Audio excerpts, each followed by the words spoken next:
ಶ್ರೀಪಾದರ ಚಾತುರ್ಮಾಸ ಸಂದರ್ಭದಲ್ಲಿ ಆಮೇಲೆ ಈಗ ತಿಂಗಳ ಕೆಳಗೆ ಒಮ್ಮೆ ಆಯಿತು, ಈಗ ಇನ್ನೊಮ್ಮೆ ನಡೀತಾ ಇದೆ.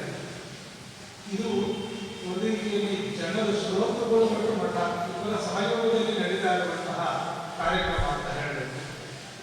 ಯಾಕೆಂದರೆ ಜನಗಳು ಅಪೇಕ್ಷೆ ಪಟ್ಟು ತಾವೇ ಕೇಳಿ ಅಪೇಕ್ಷೆ ಪಟ್ಟು ನಡೆಸ್ತಾ ಇರುವಂತಹ ಒಂದು ಕಾರ್ಯಕ್ರಮ ಇದಾಗಿದೆ. ಆಚಾರ್ಯರಲ್ಲಿ ಕಾರ್ಯಾಗಾರಕ್ಕೆ ಒಂದು ವಿಷಯವನ್ನು ಮಾಡಬೇಕು ಅಂತ ಹೇಳಿದಾಗ ಅವರು ಸೂಚನೆ ಮಾಡಿದಂತಹ ವಿಷಯವನ್ನೇ ನಾನು ಇಲ್ಲಿ ಇಟ್ಟಿರುವಂಥದ್ದು. ಅವಶ್ಯವಾಗಿ ಪ್ರತಿದಿನವೂ ಮಾಡುವ ಟೇಬಲ್ ಇಟ್ಬಿಟ್ಟು ಶ್ರೀಮದಾಚಾರ್ಯರ ಸಿದ್ಧಾಂತದಲ್ಲಿ ಸಾಮಾನ್ಯರು ಸುಲಭವಾದ ಅನುಸಂಧಾನಕ್ಕೆ ಅವಕಾಶವಿದೆ. ಅದು ಎಲ್ಲೂ ಕೂಡ ಇಲ್ಲ. ಪ್ರತಿಯೊಬ್ಬರಿಗೂ ಅಂತಹ ಒಂದು ಅವಕಾಶವನ್ನು ಶ್ರೀಮದ್ ಆಚಾರ್ಯರ ಸಿದ್ಧಾಂತದಲ್ಲಿ ಮಾಡಿಕೊಟ್ಟಿದ್ದಾರೆ. ಇಂತಹ ಒಂದು ಅಸಾಧಾರಣವಾದಂತಹ ಸೌಲಭ್ಯವನ್ನು ನಮಗೆ ಒದಗಿಸಿಕೊಟ್ಟರೂ ಕೂಡ ಅದನ್ನು ಯಾರೂ ಕೂಡ ಸರಿಯಾಗಿ ಉಪಯೋಗಿಸಿಕೊಳ್ತಾ ಇಲ್ಲ ನಾವು. ಹಾಗಾಗಿ ಶ್ರೀಮದ್ ಆಚಾರ್ಯರ ಅಭಿಪ್ರಾಯವನ್ನು ಅರ್ಥ ಮಾಡಿಕೊಂಡು ಅನುಸಂಧಾನಗಳ ಕಡೆ ನಾವು ಗಮನವನ್ನು ಕೊಡಬೇಕು. ಮತ್ತು ಈ ಅನುಸಂಧಾನ ಅವರಿಗೆ ಇವರಿಗೆ ಚಿಕ್ಕವರಿಗೆ ದೊಡ್ಡವರಿಗೆ ಆ ವ್ಯತ್ಯಾಸ ಇದೆ. ಪ್ರತಿಯೊಬ್ಬರು ಹೇಳಿ ಆಚಾರ್ಯರು ಸ್ಪಷ್ಟವಾಗಿ ವಿಷಯವನ್ನು ಕೊಡಬೇಕಂತ ಹೇಳಿ ಪ್ರತಿಯೊಬ್ಬರಿಗೂ ಇದರ ಅನುಸಂಧಾನದ ಅಗತ್ಯವಿದೆ ಅಂತ ಹೇಳಿ ಹಾಗಾಗಿ ಆ ಒಂದು ವಿಷಯವನ್ನು ಇಲ್ಲಿ ಇಡಲಾಗಿದೆ. ತಾವೆಲ್ಲ ಶ್ರೋತೃಗಳು ಸಂಖ್ಯೆಯಲ್ಲಿ ಬಂದಿರುವುದು ಬಹಳ ಸಂತೋಷ. ನಾನಿಂದ ಆನ್ಲೈನ್ ಲೈವ್ ಕೊಡುವಂತಹ ಯೋಜನೆ ಇಟ್ಕೊಂಡಿಲ್ಲ. ಬೇಕಾದಾಗಿ ಯೋಗ್ಯವಾದ ಕಾರಣ ನೋಡಿ ಅದನ್ನು ನಾವು ಅದನ್ನು ಹಾಕ್ತೀವಿ. ಕಾರಣ ಇಷ್ಟೇ, ಅದನ್ನು ಹೆಚ್ಚಿನ ತಲುಪಬೇಕು ಅಂದರೆ ಉದ್ದೇಶ ಆದರೂ ಕೂಡ ಗುರುಮುಖದಲ್ಲಿ ನಾವು ಶ್ರವಣ ಮಾಡುವಾಗ ಅವರು ಎದುರುಗಡೆ ಇಷ್ಟು ಶ್ರವಣ ಮಾಡಬೇಕು. ಅವರು ಪ್ರಸನ್ನರಾಗಿ ನಮ್ಮನ್ನು ನೋಡ್ತಾ ಏನು ಉಪದೇಶ ಕೊಡ್ತಾರೆ ಅದು ಹೆಚ್ಚು ಪ್ರಭಾವ ನಮ್ಮ ಮೇಲೆ ಬೀರುತ್ತೆ ಅನ್ನೋ ಕಾರಣಕ್ಕಾಗಿ ಇದು ನೀವು ಕೂಡ ಅದರಲ್ಲಿ ಉದ್ದೇಶಗಳಿಲ್ಲ. ಇಷ್ಟೆಲ್ಲ ಬಂದಿದ್ದೀವಿ. ಪ್ರತಿ ಬಾರಿ ಈ ರೀತಿಯಾಗಿ ಪುನಃ ಮಠದಲ್ಲಿ ಕಾರ್ಯಕ್ರಮಗಳು ನಡೆಯುತ್ತವೆ. ಅದೆಲ್ಲವೂ ಕೂಡ ತಾವು ಇದೇ ಉತ್ಸಾಹದಿಂದ ಮತ್ತಷ್ಟು ಜನರನ್ನ ಇಂಥ ವಿಷಯಗಳಿಗೆ ಹೊಸ ಜನರು ಬಂದು ಸೇರ್ಕೊಳ್ಬೇಕು. ನಾವು ಮಾತ್ರ ಬರೋದಲ್ಲ, ತಾವೆಲ್ಲರೂ ಕೂಡ ಪ್ರತಿಜ್ಞೆ ಮಾಡಿ ಮುಂದಿನ ಬಾರಿಗೆ ಇನ್ನೊಂದು ಕರ್ಕೊಂಡು ಬರ್ತೀವಿ ನೀವು ಅನ್ಕೋಬೇಕು. ಅವಾಗ ಮಾತ್ರ ನೀವನ್ನ ಈ ಕಾರ್ಯಕ್ರಮ ಆಯೋಜನೆ ಮಾಡಿದ್ದು ಸಾರ್ಥಕ ಆಗುತ್ತೆ ಅಂತ ಭಾವಿಸ್ತಾ, ಆಚಾರ್ಯರ ಬಗ್ಗೆ ಪರಿಚಯ ಪ್ರತ್ಯೇಕವಾಗಿ ಮಾಡುವ ಅವಶ್ಯಕತೆ ನಾವು ಎಷ್ಟು ಪರಿಚಯ ನೀವೇ ನಿಮಗೆ ಮಾಡಿಕೊಡ್ತೇವೆ ಅಷ್ಟು ಪರಿಚಿತರುವ ಆಚಾರ್ಯ. ಹಾಗಾಗಿ ನಾವು ಒಂದು ಸಣ್ಣದಾಗಿ ಸ್ತುತಿ ಮಾಡೋದಕ್ಕಿಂತ ನಾವೆಲ್ಲರೂ ಕೂಡ ಗೊತ್ತಿದೆ ಅನ್ನೋ ಕಾರಣಕ್ಕೆ ಹೆಚ್ಚಾಗಿ ನಾನು ಹೇಳ್ತೇನೆ. ಕೆಲವು ಸೂಚನೆಗಳನ್ನು ಹೇಳಿ ನಾನು ಕಾರ್ಯಕ್ರಮ ಆರಂಭ ಮಾಡಿ ಮುಗಿಸ್ಕೊಡ್ತೀನಿ. ಒಂದು, ಈ ಕಾರ್ಯಕ್ರಮ ಆರಂಭ ಆಗಿ 1 ತಾಸು ಸುಮಾರು ಆಗ್ತಾ ಇದ್ದರೆ ಒಂದು 10 ನಿಮಿಷದ ವಿಶ್ರಾಂತಿ ಇರುತ್ತೆ. ಅದು 10 ನಿಮಿಷ ಮಾತ್ರ ನೀವು ಅದನ್ನು ಇಟ್ಕೊಂಡು ಅದನ್ನು ಬೇಗ ಬಂದೆಲ್ಲರೂ ಕೂಡ ಕೂತ್ಕೊಳ್ಬೇಕು. ಮಧ್ಯಾಹ್ನಕ್ಕೆ ಭಾಗವಹಿಸಿದ ಪ್ರತಿಯೊಬ್ಬರಿಗೂ ಕೂಡ ತೀರ್ಥ ಪ್ರಸಾದದ ವ್ಯವಸ್ಥೆ ಮಠದಲ್ಲೇ ಇದೆ. ತೀರ್ಥ ಪ್ರಸಾದ ಎಲ್ಲ ಆದರೆ ಮಧ್ಯಾಹ್ನ ಸುಮಾರು 3 ಗಂಟೆ ಹೊತ್ತಿಗೆ ಪುನಃ ಆರಂಭ ಆಗಿದೆ. ಎಲ್ಲರೂ ಕೂಡ ಇದೇ ಇರಬೇಕು. ಮತ್ತೆ ಅದು ಹಾಗೆ ಮುಂದುವರಿಯುತ್ತೆ. ಅಲ್ಲೂ ಅಷ್ಟೇ ಮಧ್ಯಾಹ್ನ ಅಷ್ಟೇ ಒಂದು ಸ್ವಲ್ಪ ಹೊತ್ತು ಆದಮೇಲೆ ಮತ್ತೆ ಏನಾದರೂ ಒಂದು ಪಾನೀಯದ ವ್ಯವಸ್ಥೆ ಇರುತ್ತೆ. ಒಟ್ಟಾರೆ ನೀವು ಬಂದ ಮೇಲೆ ಪೂರ್ಣವಾಗಿ ನೀವು ಇಲ್ಲೇ ತೊಡಗಿಸ್ಕೊಳ್ಬೇಕು. ಯಾವುದೋ ಒಂದು ಸಣ್ಣ ಕಾರಣಕ್ಕಾಗಿ ಊಟ ತಿಂಡಿ ಆ ಕಾರಣಕ್ಕಾಗಿ ಯಾರು ಇಲ್ಲೂ ಹೋಗಬಾರದು ಅಷ್ಟೇ ನಮ್ಮ ಉದ್ದೇಶ ಇರುವಂಥದ್ದು. ಮತ್ತು ಹೋದ ಸೂಚನೆ ಕೊಟ್ಟಿದ್ದು ಇಲ್ಲ ನಮ್ಮ ಮನೆಯಲ್ಲಿ ಬೇರೆ ಏನಾದರೂ ಅತ್ತೆ ಮಾವ ಇದೆಲ್ಲ ಅವರು ಕೊಡ್ಕೊಂಡು ತೊಂದರೆ ಇಲ್ಲ. ಚೇರಿ ಕೂತ್ಕೊಳ್ಳಿಕ್ಕೆ ಏನೇನು ಎಲ್ಲ ವ್ಯವಸ್ಥೆ ಮಾಡಲಾಗುತ್ತೆ. ಹಾಗಾಗಿ ತಾವೆಲ್ಲರೂ ಕೂಡ ಪೂರ್ಣವಾಗಿ ಭಾಗವಹಿಸಬೇಕು ಅಂತ ಹೇಳಿ ನಮ್ಮ ಆಶಯ ಆಗಿದೆ ಅಂತ ತಿಳಿಸ್ತಾ ಈ ಒಂದು ಕಾರ್ಯಕ್ರಮವನ್ನು ನಡೆಸಿಕೊಳ್ಬೇಕು ಅಂತ ಹೇಳಿ ಆಚಾರ್ಯರಲ್ಲಿ ತಮ್ಮೆಲ್ಲರ ಪರವಾಗಿ ಶ್ರೀಮಠದ ಪರವಾಗಿ ನಾಮಪೂರ್ವಕವಾಗಿ ಅವರಿಗೆ ಸ್ವಾಗತವನ್ನು ಕೋರ್ತಾರೆ.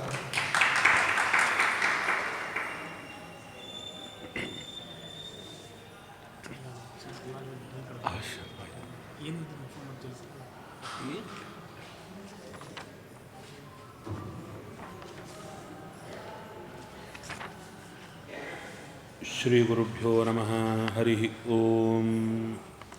ಹಯಗ್ರೀವಂ ಚಿದಾನಂದವಿಗ್ರಹಂ ಸದನುಗ್ರಹಂ ದಶಗ್ರೀವಚ್ಛಿದಂ ಶಾಪಾನ್ಮಣಿಗ್ರೀವವಿಮೋಚನಂ ಸ್ವನಾಮಗ್ರಹಣಾದೇವ ನಿರಸ್ತಗ್ರಹವಿಗ್ರಹಂ ವೃಂದಾವನಗತಂ ವಂದೇ ಬ್ರಹ್ಮರುದ್ರೇಂದ್ರವಂದಿತಂ ಸ್ವಾಂತಸ್ಥಾನಂತಶಯ್ಯಾಯ ಪೂರ್ಣಜ್ಞಾನರಸಾರ್ಣಸೆ ಉತ್ತುಂಗವಾಕ್ತರಂಗಾಯ ಮಧ್ವದುಗ್ಧಾಬ್ಧಯೇ ನಮಃ.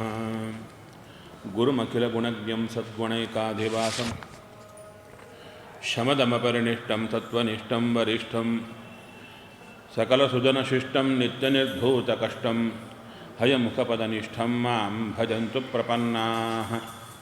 ಪೂಜ್ಯಾಯ ರಾಘವೇಂದ್ರಾಯ ಸತ್ಯಧರ್ಮರತಾಯ ಚ ಭಜತಾಂ ಕಲ್ಪವೃಕ್ಷಾಯ ನಮತಾಂ ಕಾಮಧೇನವೇ. ನೀಲಾಕರಾರ್ಚಿತಾನಂತಲೀಲಾಗೋಪಾಲಪಾಲಿತಾನ್ ವಿದ್ಯಾಪಯೋನಿಧೀನ್ ವಂದೇ ಬ್ರಹ್ಮವಿದ್ಯಾಗುರುನ್ ಮಮ. ಬ್ರಹ್ಮಚರ್ಯ ಹರಿಪ್ರೀತಿಸುವಿದ್ಯೆ ವಾದಶಾಲಿನಃ ಇಷ್ಟದಾನ್ ಕಷ್ಟಹರ್ತॄನ್ನಃ ವಿದ್ಯಾಮಾನ್ಯಾನ್ ಮುನೀನ್ ನುಮಃ. ವಾದಿರಾಜಪದದ್ವಂದ್ವವಾರಿಜಾಸಕ್ತಮಾನಸಾನ್ ವಿಶ್ವಪ್ರಿಯಗುರೂನ್ ವಂದೇ ಮಂದೋಹಂ ಧೀವಿಶುದ್ಧಯೇ. ಸತ್ಯಂ ಸತ್ಯಂ ಪುನಃ ಸತ್ಯಂ ವಿಷ್ಣುತೀರ್ಥಪ್ರಸಾದತಃ ಸರ್ವೇ ಕಾಮಾಃ ಭವಂತ್ಯೇವ ಶಪಥೋ ಬಿಂಬಸನ್ನಿಧೌ. ಚಿಂತಾಮಣಿಂ ಸ್ವಭಕ್ತಾನಾಂ ಕಲ್ಪವೃಕ್ಷಂ ಚ ಕಾಮದಂ ಸ್ವಾಮಿನಂ ತ್ವಾಂ ರಘುಪ್ರೇಮತೀರ್ಥಂ ವಂದೇಹ್ಯಭೀಷ್ಟದಂ.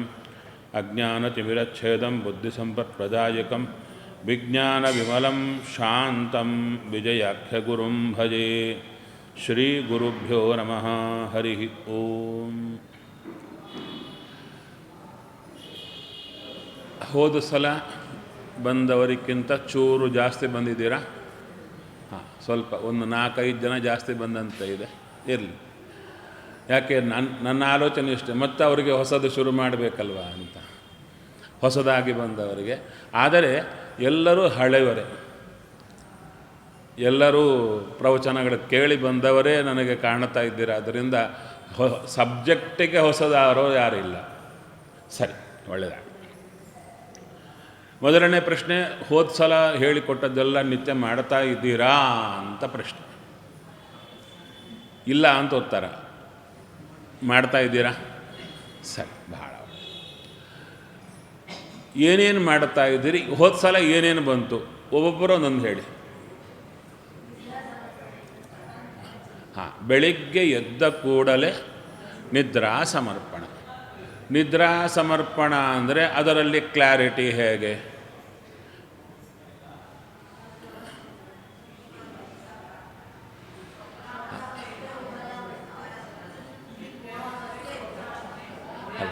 ಇಷ್ಟು ಬೆಳಿಗ್ಗೆ ಎದ್ದ ಕೂಡಲೇ ನಿಮ್ಮ ಮಾತಿನ ಮೂಲಕ ಹೇಗೆ ಹೇಳ್ತೀರಿ? ಹಾಗೆ ಹೇಳಿ. ನಿಮ್ಮ ಮಾತಿಂದ ದೇವರ ಮುಂದೆ ನೀವು ಹೇಳ್ಕೊತೀರಲ್ಲ, ಆ ಮಾತಿಂದ ಹೇಗೆ ಹೇಳ್ತೀರಿ?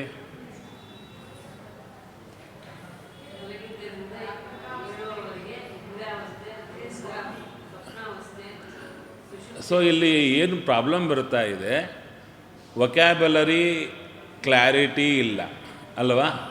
ವೊಕ್ಯಾಬುಲರಿ ಕ್ಲಾರಿಟಿ ಇಲ್ಲ, ಸಬ್ಜೆಕ್ಟ್ ಕ್ಲಾರಿಟಿ ಇದೆಯೋ ಇಲ್ಲೋ ಗೊತ್ತಾಗಲ್ಲ. ಯಾಕೆ?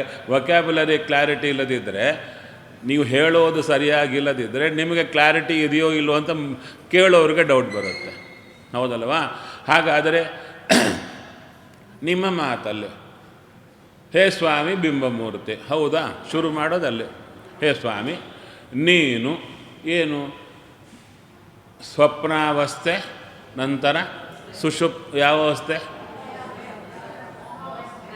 ಉಭಯಾವಸ್ಥಾ, ಸ್ವಪ್ನಾವಸ್ಥಾ, ಮೋಹಾವಸ್ಥಾ, ಸುಷುಪ್ತ್ಯವಸ್ಥೆಗಳಲ್ಲಿ ನೀನು ನನ್ನಿಂದ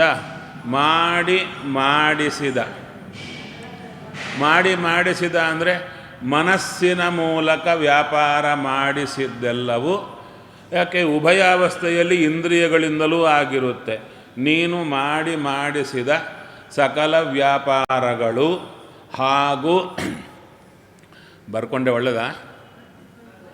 ಬರ್ಕೊಂಡಿದ್ದೀರಲ್ವಾ? ಹೇಳಲಿಕ್ಕೆ ಬರಲಿಲ್ಲ, ಹೌದಾ? ಸರಿ.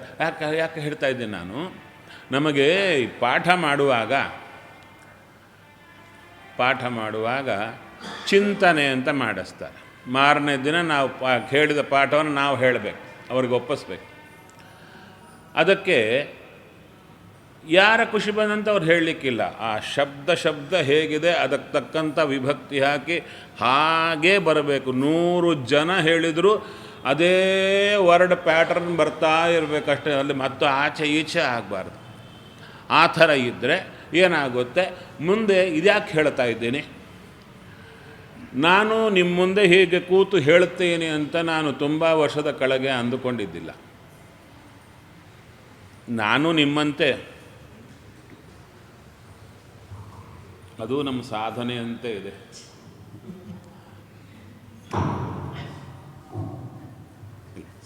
ವೆಯ್ಟ್ಗೆ ಜಾಸ್ತಿ ಆಗುತ್ತೆ. ನಾನು ಈ ಜಾಬ್ ಮಾಡುವಾಗ, ಇಂಜಿನಿಯರ್ ಆಗಿ ಜಾಬ್ ಮಾಡುವಾಗ ನಿಮ್ಮೊಂದೆಲ್ಲ ಕೂತು ಹೀಗೆ ಹೇಳ್ತೀನಿ ಅಂತ ನಾನು ಕನಸಲ್ಲೂ ಅಂದುಕೊಂಡಿದ್ದೆ. ನನ್ನ ಪಾಡಿಗೆ ನಾನೇನು ಮಾಡ್ಕೊಂಡು ಹೋಗ್ತಾ ಇದ್ದೆ.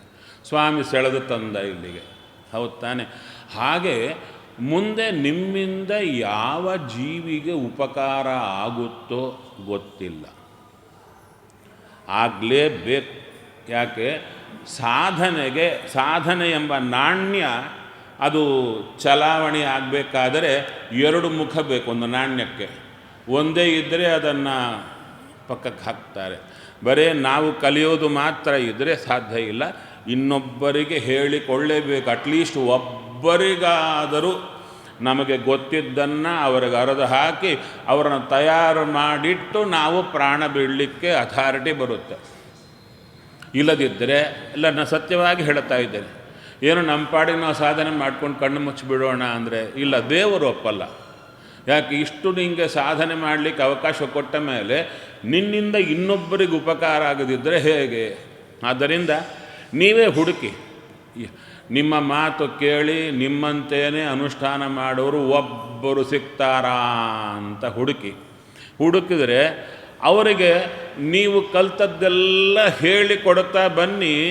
ಹಿಂದೆ ಬೀಳಿ. ಅವರ ಸ್ವಭಾವನೇ ನೀವು ಅವರನ್ನು ಜೊತೆಗೆ ಬರುವಾಗಲೇ ನಿಮ್ಮ ತಲೆಯಲ್ಲಿ ಫಿಕ್ಸ್ ಆಗಬೇಕು. ಏನಂತ? ಇವರು ಮರೆತೇ ಹೋಗ್ತಾರೆ, ಇವರು ಮರೆಯೋದು ಇವರ ಸ್ವಭಾವವೇ ಆಗಿದೆ, ಹಿಂದೆ ಬೀಳೋದು ನನ್ನ ಸ್ವಭಾವ ಆಗಬೇಕು ಅಂತ ನೀವು ಮೊದಲೇ ತಲೆಯಲ್ಲಿ ಯಾಕೆ ನಾನು ಹೇಳಿದೆ ಬರಲಿಲ್ಲ, ಅವ್ರ ಪಾಡಿಗೆ ಅವರು ಇದ್ದಾರೆ, ಹೇಗಾದರೂ ಹೋಗಲಿ, ನನಗೇನು ಈ ಸ್ವಭಾವ ಇರಬಾರ್ದಿಲ್ಲಿ. ಯಾಕೆ? ದೇವರು ಹಾಗೆ ಇದ್ದಿದ್ದರೆ ನಾವು ಮೇಲಕ್ಕೆ ಹೋಗಲ್ಲ. ನಾವೆಲ್ಲ ಮರು ಇದ್ದವರೇ. ನಮ್ಮನ್ನು ಹಿಂದೆ ಬಿದ್ದು ದೇವರು ನಮ್ಮನ್ನು ಕೈ ಹಿಡಿದು ಕರ್ಕೊಂಡು ಹೋಗುವಾಗ ನಾವು ಆತನ ಹಾದಿಯಲ್ಲಿ ಒಬ್ಬರಿಗೆ ಉಪಕಾರ ಮಾಡಿದರೆ, ಕೋಟಿ ಯಜ್ಞ ಮಾಡಿದರೆ ದೇವರಿಗೆ ಎಷ್ಟು ಸಂತೋಷ ಆಗುತ್ತೋ ಅದಕ್ಕಿಂತ ಜಾಸ್ತಿ ಬರುತ್ತೆ ಒಬ್ಬರಿಗೆ ಉಪಕಾರ ಮಾಡಿದರೆ. ಅದು ಮಾಡಬೇಕಾದ್ರೆ ನೀವು ಕಲಿತದ್ದು ನಿಮ್ಮಲ್ಲಿ ಸ್ಥಿರ ಆಗಿ ಇನ್ನೊಬ್ಬರಿಗೆ ಹೇಳಲಿಕ್ಕೆ ಬರಬೇಕಲ್ಲ. ಹೇಳಲಿಕ್ಕೆ ಬರಬೇಕು ಅಂದರೆ ಅದಕ್ಕೊಂದು ಪ್ರಾಸೆಸ್. ಆ ಮಾತುಗಳು ಹಾಗೆ ಇದ್ದು ಹಾಗೆ ಕಲಿತರೆ ಅದನ್ನು ಇನ್ನೊಬ್ಬರಿಗೆ ಹಾಗೆ ಹೇಳಿದರೆ ಹಾಗೆಯೇ ಮುಂದಕ್ಕೆ ಹೋಗ್ತಾ ಇರುತ್ತೆ. ಇಲ್ಲ, ನಮ್ಮ ಮಾತುಗಳ ಪ್ರಕಾರ ಚೇಂಜ್ ಮಾಡಲಿಕ್ಕೆ ಹೋದರೆ ನಮಗೆ ಅದನ್ನು ಹೇಳಲಿಕ್ಕೆ ಶಕ್ತಿ ಇರುತ್ತೆ ಇರಲ್ಲ. ಹೌದಲ್ವೇ? ಆದ್ದರಿಂದ ನಮ್ಮ ಮಾತಿನಿಂದ ಸರಿಯಾಗಿ ಎಕ್ಸ್ಪ್ರೆಸ್ ಮಾಡಲಿಕ್ಕಾಗಲ್ಲ. ಆವಾಗ ಕೂತವರಿಗೇನಾಗುತ್ತೆ, ಅವರ ತಲೆ ಪ್ರಕಾರ ಅರ್ಥ ಮಾಡಿಕೊಳ್ಳುತ್ತಾರೆ. ಹಾಗಲ್ಲದೆ ಸರಿಯಾದ ರೀತಿಯಲ್ಲಿ ತಿಳ್ಕೊಂಡದ್ದು ಬರ್ಕೊಳ್ಳಿ. ಅದೇ ಮಾತುಗಳು ಬರಲಿ, ದೇವರ ಮುಂದೆಯೂ ಅದೇ ಮಾತು ಬರಲಿ. ಒಂದು ಸಲ ಹೇಳಿ ನಂತರ ನಿಮ್ಮ ಮಾತಲ್ಲಿ ದೇವರ ಮುಂದೆ ಹೇಳಿ. ಎಷ್ಟು ಬೇಕಾದರೂ ಕೇಳ್ತಾರೆ, ನಿಮ್ಮ ಜೊತೆಗೇ ಇರ್ತಾನಲ್ವಾ. ಸರಿ, ಹಾಗಾದರೆ ಹೇ ಸ್ವಾಮಿ, ನೀ ಮಾಡಿಸಿದ ಸಕಲ ಕರ್ಮ ಏನು? ಉಭಯಾವಸ್ಥಾ, ಸ್ವಪ್ನಾವಸ್ಥಾ, ಮೋಹಾವಸ್ಥಾ, ಸುಷುಪ್ತಿ ಅವಸ್ಥೆಗಳಲ್ಲಿ ನೀ ಮಾಡಿಸಿದ ಸಕಲ ಕರ್ಮ ಎರಡನೇದು. ಸುಷುಪ್ತಿ ಅವಸ್ಥೆಯಲ್ಲಿ ನೀನು ನನಗೆ ಕೊಟ್ಟ ಸುಖದ ಭೋಗ, ಸುಖ ಏನು ಕೊಟ್ಟಿದ್ದೀಯ, ಈ ಎರಡು ನಿನಗರ್ಪಿತ ಹರಿಯೇ. ಹೌದಾ? ಹೇಳಬಹುದಾ?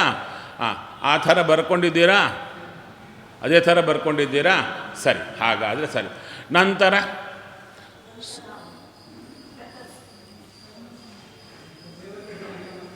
ಅಲ್ಲ, ಹಾಸಿಗೆಯಲ್ಲಿ ನಿದ್ರಾ ಸಮರ್ಪಣೆ ಮಾಡಿದ್ದೀರಾ, ಎದ್ದ ಕೂಡಲೇ ಹೋಗೋದು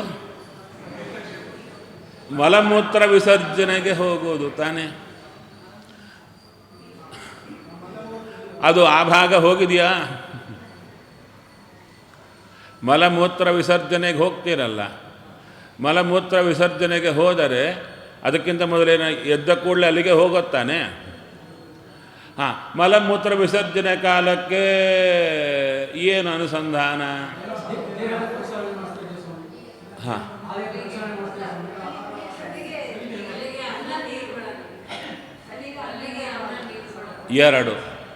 ಎರಡಿದೆ ಅಲ್ಲಿ. ಏನದು?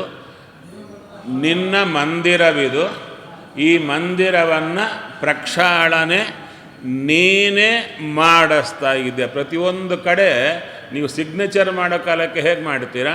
ಹೆಸರು ಬರೋದು ನಿಮ್ಮ ಪ್ರಕಾರ ಕೆಳಗೊಂದು ಅಂಡರ್ಲೈನ್ ಮಾಡ್ತೀರಲ್ಲ ಸಾಮಾನ್ಯವಾಗಿ. ಹಳೆ ಕಾಲದಲ್ಲಿ ಸಿಗ್ನೇಚರ್ ಹಾಗೆ, ಇವಾಗ ಹೊಸದು ನಂಗೆ ಗೊತ್ತಿಲ್ಲ. ಸಿಗ್ನೇಚರ್ ಮಾಡಿ ಕೆಳಗೊಂದು ಲೈನ್ ಹಾಕ್ತಾರೆ.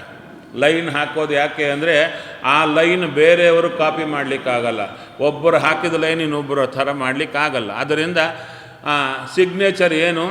ಇಷ್ಟು ಕರ್ಮ ನಿನಗರ್ಪಿತ, ನಾ ಮಾಡಿದ್ದು ನಿನಗರ್ಪಿತ ಅಂದಾಗ ಕೆಳಗೆ ನೀನೇ ಮಾಡಿಸಿದ್ದು ಸ್ವಾಮಿ ಅಂತ ಹೇಳಿ ನಾನಾಗಿ ಮಾಡಲಾರೆ, ನೀ ಮಾಡಿಸಿದ್ದು ನಾನಾಗಿ ಮಾಡಲಾರೆ.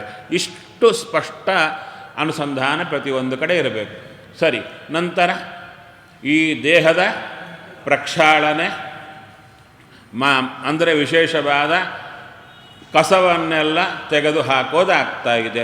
ಅದು ಎರಡನೇ ಭಾಗ, ಅದರಲ್ಲಿ ಕಲಿಗೆ ಆಹಾರವಾಗಿ ಕೊಡ್ತಾ ಇದ್ದೇನೆ ಅಂತ 2 ಭಾಗದ ಚಿಂತನೆ. ಹೌದು ತಾನೆ? ಹಾಂ.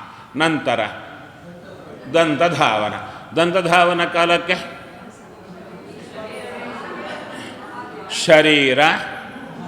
ಶರೀರವೇ ದೇವರ ಆಲಯ. ಆಲಯದ ಸುಮಹಾದ್ವಾರ ವದನ. ಆ ವದನದಲ್ಲಿ 2 ಕದಗಳು, ಹಲ್ಲುಗಳ ಪಂಕ್ತಿಗಳೇ ಕದಗಳು. ಆ ಕದಗಳ ಪ್ರಕ್ಷಾಳನೆಯೇ ಯಾವುದು? ದಂತಧಾವನ. ಅಲ್ಲಿ ಭಗವದ್ ರೂಪ ಯಾವುದು? ಹಂಸನಾಮಕ. ಹೌದು, ಚಿಂತನೆ ಮಾಡಿದ ಕೂಡಲೇ ಕೃಷ್ಣಾರ್ಪಣ ಬಿಟ್ರ ಆ ಭಾಗ ಹೋಗಿರುತ್ತೆ. ಯಾವ ಭಾಗ ಹೋಗಿರುತ್ತೆ? ಕೃಷ್ಣಾರ್ಪಣ ಬಿಡೋ ಭಾಗ ಹೋಗಿರುತ್ತೆ. ಅದಕ್ಕೆ ನಾನು ಯಾಕೆ ಮತ್ತೂ ಕೇಳಿದ್ದು, ಯಾಕೆ ನೀವು ಮಾಡ್ತಾ ಇದ್ದೀರಿ ಅಂತ ಗೊತ್ತು. ಯಾಕೆ ನಿಮ್ಮನ್ನು ನೋಡಿದ ಕೂಡಲೇ ಗೊತ್ತಾಗುತ್ತೆ, ಏನು ನೀವು ಮಾಡ್ತಾ ಇದ್ದೀರಾ, ಆದ್ದರಿಂದನೇ ಇಷ್ಟು ನೀವು ಸಿದ್ಧರಾಗಿ ಬಂದಿದ್ದೀರಾ ಅಂತ ಅರ್ಥ. ಸರಿ, ಸಂತೋಷ ಆಯಿತು. ಆದರೆ ಅಲ್ಲಿ ಎಲ್ಲಿ ಸ್ಲಿಪ್ಪಾಗಿ ಹೋಗ್ತಾ ಇರುತ್ತೆ ಅದು ನೋಡಿಕೊಂಡಾಯಿತು.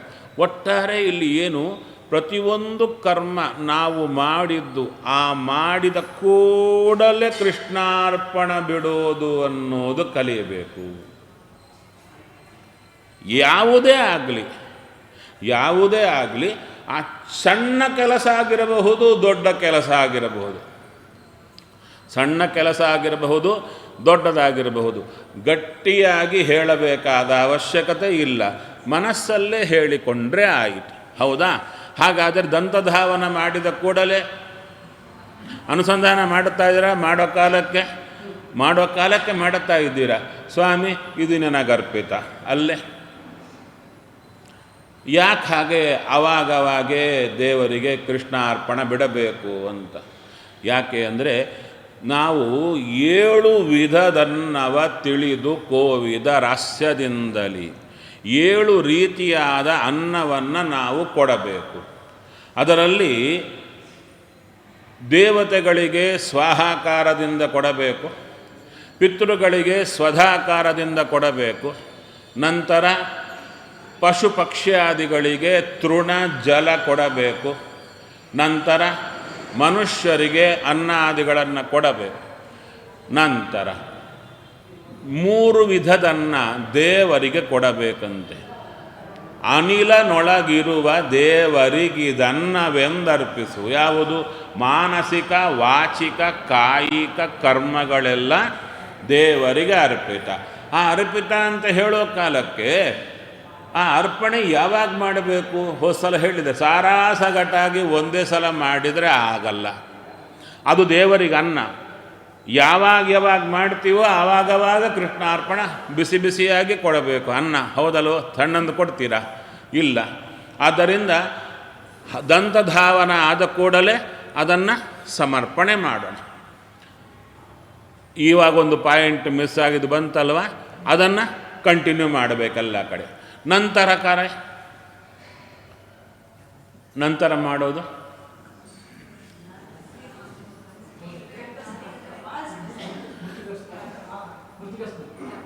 ಇಲ್ಲಿ ಏನಾದರೂ ಮಿಸ್ ಆಗಿದೆಯಾ ಒಂದು? ಅಲ್ಲ, ಈ ಮಧ್ಯದಲ್ಲಿ ಏನಾದರೂ ಮಿಸ್ ಆಗಿದೆಯಾ?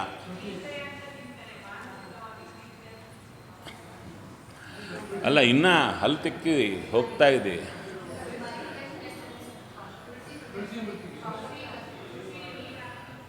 ನನ್ನ ಯಾರೋ ಕೇಳಿದರು, ಪ್ರಶ್ನೆಗಳು ಕೇಳ್ತಾರಲ್ಲ, ಕೇಳೋ ಕಾಲಕ್ಕೆ ಮೃತ್ತಿಕಾ ಶೌಚ ಅಂದರೆ ಏನು ಅಂತ ಕೇಳಿದರು. ಮೃತ್ತಿಕಾ ಶೌಚ ಅಂದರೆ ಏನು, ಹೇಗೆ ಮಾಡಬೇಕು ಅಂತ ಕೇಳಿದರು. ಹೌದಾ? ಹೇಗೆ ಮಾಡಬೇಕು ಹೇಳಿ? ನೀವೆಲ್ಲ ಮಾಡ್ತಾ ಇದ್ದೀರಾ ಮೃತ್ತಿಕಾ ಶೌಚ?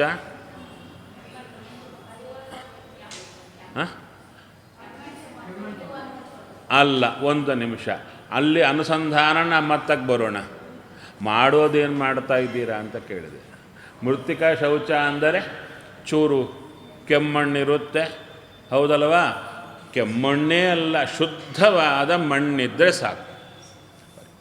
ಶುದ್ಧವಾದ ಮಣ್ಣು, ಅದನ್ನು ಚೂರು ತಗೊಂಡು 2 ಕೈಗೆ 2 ಕಾಲಿಗೆ ಹಚ್ಚಿಕೊಂಡು ಶುದ್ಧ ಮಾಡೋದೇ ಮೃತ್ತಿಕಾ ಶೌಚ ಅಲ್ವಾ? ಇನ್ನೇನಾದರೂ ಇದೆಯಾ?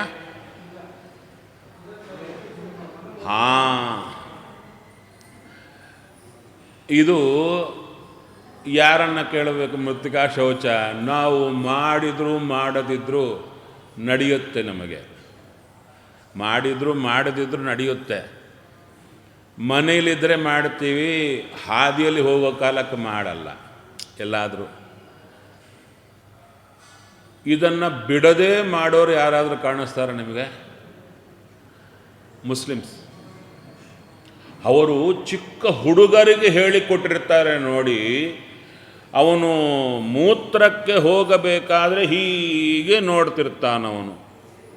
ಯಾರೇ ಆಗಲಿ, ಯಾಕೆ ಅವನು ಮೂತ್ರಕ್ಕೆ ಹೋಗ್ಬೇಕಾದ್ರೆ ಪಕ್ಕಕ್ಕೆ ಯಾಕೆ ನೋಡುತ್ತಾನೆ ಅಂದರೆ ಇಟ್ಟಿಗೆಗಾಗಿ ನೋಡ್ತಿರ್ತಾನೆ. ಇಟ್ಟಿಗೆ ಎಲ್ಲಾದರೂ ಇದೆಯಾ, ಏನಾದರೂ ಇದೆಯಾ, ಮಣ್ಣಿದೆಯಾ ಅಂತ ನೋಡುತ್ತಾನೆ. ನಾನು ಕೇಳಿದ್ದೆ, ನನ್ನ ಸ್ನೇಹಿತ ಒಬ್ಬ ಚಿಕ್ಕ ಹುಡುಗಿದ್ದಾಗ ಹೇಳಿದ್ದ, ಮೂತ್ರಕ್ಕೆ ಹೋದಾಗ ಅವರೇನು ಕೈಗೆ ಹಚ್ಕೊಳ್ಳಲ್ಲ, ಆ ಇಟ್ಟಿಗೆಯಿಂದ ಮೂತ್ರ ಅವಯವಕ್ಕೆ ಸ್ಪರ್ಶ ಮಾಡಿಸ್ತಾರವರು. ಇದು ಕಂಪಲ್ಸರಿ ಅವರಿಗೆ, ಅದಿಲ್ಲದಿದ್ದರೆ ನೀನು ಯಾವುದಕ್ಕೂ ಬರಲ್ಲ, ನಮಾಜಿಗೆ ಆಗಲ್ಲ ಅಂತ ಹೇಳ್ತಾರವರು. ಮತ್ತು ನಾವು ಅಷ್ಟೇ, ಮಲ ಮೂತ್ರ ಇಂದ್ರಿಯಗಳ ಶುದ್ಧಿ ಆಗೋದೇ ಮೃತ್ತಿಕೆಯಿಂದ. ಆದ್ದರಿಂದ ಮೃತ್ತಿಕೆಯನ್ನು ಚೂರು ತಗೊಂಡು, ಅದಕ್ಕೆ ತಗೊಳ್ಳುವಂಥ ಮೃತ್ತಿಕೆ ಹೇಗಿರಬೇಕು, ಹುಳ ಹುಪ್ಪಟಿ ಯಾವ ಸಂಪರ್ಕಲ್ಲಿ ಶುದ್ಧವಾದ ಮೃತ್ತಿಕೆ ತಗೊಂಡು ಅದನ್ನು ಮಲಮೂತ್ರ ಇಂದ್ರಿಯಗಳಿಗೆ ಹಚ್ಚಿ, ಹೌದಾ ಅಂತೀರಾ? ಅದು ಯಾವುದು ಟ್ರೀಟ್ಮೆಂಟ್? ಅದು ನ್ಯಾಚುರೋಪತಿಯಲ್ಲಿ ಚರ್ಮ ರೋಗಗಳಿಗೆ ಕೊಡುವ ಟ್ರೀಟ್ಮೆಂಟು. ಮಣ್ಣು ಹಚ್ಚಿ, ಕೆಸರು ಹಚ್ಚಿ ಮೈಗೆಲ್ಲ ಬಿಸಿಲಲ್ಲಿ ಕೂಡಿಸ್ತಾರೆ. ಅದು ನಮ್ಮವರು ಮೊದಲೇ ಹೇಳಿದ್ದಾರೆ. ಅದರಿಂದ ಈ ಮಲಮೂತ್ರ ಅವಯವಗಳಿಗೆ ಚೂರು ಮಣ್ಣನ್ನು ಹಚ್ಚಿ ನೀರಿಂದ ತೊಳೆದು, ಇದು ಹೇಳಲಿಕ್ಕೆ ಸಂಕೋಚ ಆಗ್ತಾ ಇರುತ್ತೆ. ಆದ್ದರಿಂದ ಬಹಳ ಜನ ಮೃತ್ತಿಕಾ ಶೌಚ ಅಂದರೆ ಕೈ ಕಾಲು ಮಣ್ಣು ಹಚ್ಕೊಳ್ಳೋದು ಅಂತ ಅಲ್ಲಿ ಹೋಗ್ತಾ ಇರುತ್ತೆ. ಸಂಕೋಚ ಏನಿದೆ ಇದರಲ್ಲಿ? ಸಂಕೋಚ ಪಡಬೇಕಾದ ವಿಷಯಗಳು ನಮ್ಮಲ್ಲಿ ಇಲ್ಲವೇ ಇಲ್ಲ. ಹೇಳಬೇಕಾದ ರೀತಿಯಲ್ಲಿ ಹೇಳಿದರೆ, ತಿಳ್ಕೋಬೇಕಾದ ರೀತಿಯಲ್ಲಿ ತಿಳ್ಕೊಂಡ್ರೆ ಯಾವುದೂ ಇಲ್ಲ. ಹಾಗಾದರೆ 2 ಕೈಕಾಲುಗಳಿಗೆ ಮಾತ್ರವಲ್ಲದೆ ಮಲಮೂತ್ರ ಇಂದ್ರಿಯಗಳನ್ನು ಮೃತ್ತಿಕೆಯ ಮೂಲಕ ಶುದ್ಧಗೊಳಿಸೋ ಕಾಲಕ್ಕೆ ಏನು ಅಲ್ಲಿ ಅನುಸಂಧಾನ ಏನು ಅಂತ, ಹೌದು ತಾನೆ? ಇದು ಯಾವಾಗ? ದಂತಧಾವನಕ್ಕಿಂತ ಮೊದಲೇನೆ ಮಾಡಬೇಕು. ಹಾಗಾದರೆ ಅಲ್ಲ, ವಿಷಯಕ್ಕೆ ಬರ್ತಿದ್ದೆ ನಾನು. ಈ ಥರ ನೀವು ಮೃತ್ತಿಕಾ ಶೌಚ ಮಾಡದೆ ಬರೇ ಕೈಕಾಲಿಗೆ ಮಣ್ಣು ಹಚ್ಚೋದಾದರೆ, ಅಲ್ಲ, ಪ್ರಾಕ್ಟಿಕಲ್ಲಿ ಪ್ರಾಬ್ಲಮ್ಸ್ ಹೇಳ್ತಾ ಇದ್ದೇನೆ ನಾನು. ನೀವು ಮಲವಿಸರ್ಜನಾ ದೇಶಕ್ಕೆ ಹೋಗಿ, ಅದು ಎಲ್ಲಿಗೆ ಹೋಗ್ತಿರೋ ಹೋಗಿ, ಕಾಲು ತೊಳೆಯೋ ಕಾಲಕ್ಕೆ ಬಂದು ಅಲ್ಲಿ ಕಾಲು ತೊಳೆಯೋ ಕಾಲಕ್ಕೆ ಹಚ್ಚೋದಾದರೆ ಅಡ್ಡಿ ಇಲ್ಲ. ಮಲಮೂತ್ರ ಇಂದ್ರಿಯಗಳಿಗೂ ಮೃತ್ತಿಕಾ ಸ್ಪರ್ಶ ಆಗಬೇಕಾದರೆ ಮೃತ್ತಿಕೆಯನ್ನು ನೀವು ಹಿಡ್ಕೊಂಡೇ ಹೋಗಬೇಕಾಗುತ್ತೆ. ಮಲಮೂತ್ರ ವಿಸರ್ಜನೆ ಮಾಡಲಿಕ್ಕೆ ಹೋದಾಗ ಅಲ್ಲಿ ಮೃತ್ತಿಕೆಯನ್ನು ಹಿಡ್ಕೊಂಡೇ ಹೋಗಬೇಕಾಗುತ್ತೆ. ಆ ಕಾರ್ಯ ಮುಗಿಸ್ಕೊಂಡೇ ಬರಬೇಕಾಗುತ್ತೆ. ಯಾಕೆ, ನಾನು ಹೇಳಿ ಮುಂದಕ್ಕೆ ಹೋದ ಮೇಲೆ ಮತ್ತು ಪ್ರಶ್ನೆ ಬರುತ್ತೆ, ನಿಮ್ಗೆ ಕೇಳಲಿಕ್ಕಾಗಲ್ಲ, ಸಂಕೋಚದಿಂದ ಸುಮ್ಮನೆ ಇದ್ಬಿಡ್ತೀರಾ. ಆಚಾರ್ಯ, ಆ ಮಣ್ಣು ನಾವೆಲ್ಲ ಬಂದಿರ್ತೀವಿ, ಅಲ್ಲೆಲ್ಲ ಬಳಸಲಿಕ್ಕಾಗಲ್ಲಲ್ಲ ಅಂದರೆ ನಾವು ಮಾಡೋ ಕ್ರಮ ಹೇಗೆ ಮಲಮೂತ್ರ ವಿಸರ್ಜನೆಗೆ ಹೋಗುವ ಕಾಲಕ್ಕೇ ಮಣ್ಣು ಹಿಡ್ಕೊಂಡು ಒಳಗೆ ಹೋಗಿ ಅಲ್ಲಿ ಮುಗಿಸಿಕೊಂಡು ಬಂದೆ, ನಂತರ ಕೈ ಕಾಲಿಗೆ ಮಣ್ಣು ಹಚ್ಚಿ ಮತ್ತು ಅಲ್ಲಿ ಶುದ್ಧ ಮಾಡಿಕೊಳ್ಳೋದು. ಯಾಕೆ, ನಾವು ಪ್ರಾಕ್ಟಿಕಲ್ ಅಪ್ಲೈ ಮಾಡಬೇಕಾದರೆ ಡೌಟ್ಸ್ ಬರುತ್ತೆ, ಕೇಳಿ ಬಿಡೋದಾದರೆ ಯಾವ ಡೌಟ್ ಬರಲ್ಲ ಅಲ್ವಾ. ಆದ್ದರಿಂದ ಈ ಥರ ಮೃತ್ತಿಕಾ ಶೌಚ ಮಾಡೋ ಕಾಲಕ್ಕೆ ಮಣ್ಣಲ್ಲಿ ಯಾವ ರೂಪ? ಭೂವರಾಹ ರೂಪ. ಈ ಶರೀರದಲ್ಲಿ ವಿರಾಟ್ ರೂಪ, ಹೌದು ತಾನೆ? ಆ ರೂಪ ಅಲ್ಲಿ ಸೇರತಾ ಇದೆ ಅಂತ ಚಿಂತನೆ ಮಾಡಿ ಮೃತ್ತಿಕಾ ಶೌಚ ಸ್ವಾಮಿ ನಿನಗರ್ಪಿತ ಅಂತ ಅದನ್ನು ಅರ್ಪಣೆ ಮಾಡಬೇಕು. ಯಾಕೆ, ಅದು ಭಗವಂತನ ಮಂದಿರ ಮಾರ್ಜನವೇ ಆಗಿದೆ. ಇಲ್ಲಿ ಬೆಳಿಗ್ಗೆ ಎದ್ದಾಗಲಿಂದ ಮಾರನೇ ದಿನ ಬೆಳಿಗ್ಗೆ ಏಳುವ ಪರ್ಯಂತ ನಂದಿದು ನನ್ನ ಕೆಲಸ ಅಂತ ಯಾವುದೂ ಇಲ್ಲ. ತಲೆಯಲ್ಲಿದ್ದ ತೆಗೆದಬೇಕು. ಇದೆಲ್ಲ ಸ್ವಾಮಿಯ ಕೆಲಸ, ಸೇವಾ ಮಾಡುತ್ತಾ ಇದ್ದೇನೆ ಅಂತ ಬಂದರೆ ಅಯ್ಯೋ ನಮ್ಮ ಕೆಲಸ ರೀ, ನಾವು ಮಾಡ್ಕೋಬೇಕು ಅಂತ ಈ ನಮ್ಮದು ಎಂಬುದು ತುಂಬ ರಕ್ತದಲ್ಲೇ ಕೂತಿದೆ. ನಮ್ಮೊಳಗಿರುವ ಸ್ವಾಮಿಯ ಸೇವಾ ಅನ್ನೋದು ಬರಬೇಕು. ಸರಿ, ನಂತರ ಮೃತ್ತಿಕಾ ಶೌಚ ಸಮರ್ಪಣೆ ಮಾಡಿಲ್ಲಲ್ವಾ? ಶೌಚ ಮಾಡಲಿಲ್ಲ, ಸಮರ್ಪಣೆ ಮಾಡಲಿಲ್ಲ. ನಂತರ ದಂತಧಾವನ ಸಮರ್ಪಣೆ. ಸರಿ, ಮೃತ್ತಿಕಾ ಶೌಚ ಮಾಡಿದಿರಿ, ನಂತರ ಇನ್ನೊಂದು ಯಾವುದು? ಅಲ್ಲ, ಮೃತ್ತಿಕಾ ಶೌಚಕ್ಕೂ ದಂತಧಾವನಕ್ಕೂ ಮಧ್ಯೆ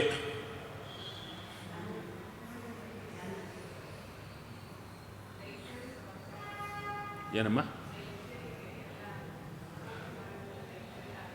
ಅಲ್ಲ, ಈ ನೀವು ನೋಡಿ ಏನದು? ಹಾಂ, ಶ್ವಾಸೋಚ್ಛ್ವಾಸ ಅರ್ಪಣೆ ಅವಾಗಲ್ಲ, ನೀವು ಸ್ನಾನ ಆದ ಮೇಲೆ ಅರ್ಪಣೆ ಮಾಡಬೇಕು. ಸರಿಯಮ್ಮ? ಹಾಂ, ಅಲ್ಲ, ನಾನು ಎಲ್ಲಿ ಹೇಳ್ತಾ ಇದ್ದೇನೆ, ಮಲಮೂತ್ರ ವಿಸರ್ಜನೆ ಆಯಿತು, ಮೃತ್ತಿಕಾ ಶೌಚ ಆಯಿತು, ಅದಕ್ಕೂ ದಂತಧಾವನಕ್ಕೂ ಮಧ್ಯೆ ಏನಾದರೂ ಇದೆಯಾ? ಇನ್ನು ದಂತಧಾವನ ಆಗಲಿಲ್ಲ. ಹಲ್ಲು ತಿಕ್ಕಲಿಕ್ಕೂ ಮೃತ್ತಿಕಾ ಶೌಚ ಆದ ಮೇಲೆ ಹಲ್ಲು ತಿಕ್ಕಲಿಕ್ಕೆ ಮಧ್ಯೆ ಏನಾದರೂ ಇದೆಯಾ ಅಂತ ಕೇಳ್ತಾರೆ. ಬಾಯಿ ಮುಕ್ಕಳಿಸೋದು. ಅದು ನೀವು ಯಾರು ಬಾಯಿ ಮುಕ್ಕಳಿಸ್ತಾ ಇಲ್ವಾ? ಮತ್ತು ಕೆಲವರು ಅಭ್ಯಾಸ ಇರಲ್ಲ, ಹಾಗೆ ಬಂದುಬಿಡ್ತಾರೆ. ಕೆಲವರು ಒಮ್ಮೆ ಬಾಯಿ ಮುಕ್ಕಳಿಸ್ತಾರೆ. ಅದಕ್ಕೆ ಕ್ರಮ ಇದೆ, ಅದಕ್ಕೂ ಕ್ರಮ. ಅದಕ್ಕೆ ಅಲ್ಲಿ ನಿಂತೆ ನಾನು. ಯಾಕೆ, ಆ ಬಾಯಿ ಮುಕ್ಕಳಿಸುವುದು ಎಷ್ಟು ಮಾಡಬೇಕು ಅಂದರೆ, ಮೂತ್ರ ವಿಸರ್ಜನೆ ಆದಾಗ 4 ಸಲ ಬಾಯಿ ಮುಕ್ಕಳಿಸಬೇಕು. ಮಲ ವಿಸರ್ಜನೆ ಮಾಡಿದರೆ 8 ಸಲ ಮಾಡಬೇಕು. 8 ಸಲ ಬಾಯಿ ಮುಕ್ಕಳಿಸಬೇಕು. ಆ ಬಾಯಿ ಮುಕ್ಕಳಿಸುವಾಗಲೂ ಸಹ ಇಲ್ಲಿ ವಿಶೇಷವಾಗಿ ಅರಣ್ಯಕಾಚಾರ್ಯರು ಹೇಳುತ್ತಾರೆ. ಏನು ಹೇಳುತ್ತಾರೆ? ಅಯ್ಯ, ಗಂಡೂಷಣಂ ತವ, ನನ್ನ ಆಕಾರದಲ್ಲಿ ವಿರಾಟ್ ರೂಪಿ ನಿಂತಿದ್ದೀಯ, ನಿನಗಿದು ಗಂಡೂಷಣ ಅಂತ ದೇವರಿಗೆ ಅರ್ಪಣೆ ಮಾಡಬೇಕು. ಒಟ್ಟಾರೆ ಈ ಅನುಸಂಧಾನ ಹೋಗ್ತಾ ಇದೆಯಲ್ಲ ನಮ್ಮದು ಮಾಡುತ್ತಾ, ಆ ಅನುಸಂಧಾನ ಮಾಡುವಾಗ ನಮ್ಮ ಜೊತೆಗೆ ಇರಬೇಕಾಗಿದ್ದೇನು?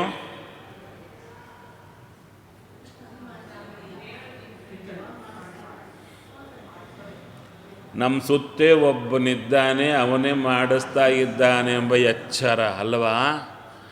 ನಾವವನಿಗೇನೂ ಮಾಡುತ್ತಾ ಇಲ್ಲ, ಅವನೇ ನಮ್ಮಿಂದ ಮಾಡಿಸ್ತಾ ಇದ್ದಾನೆ.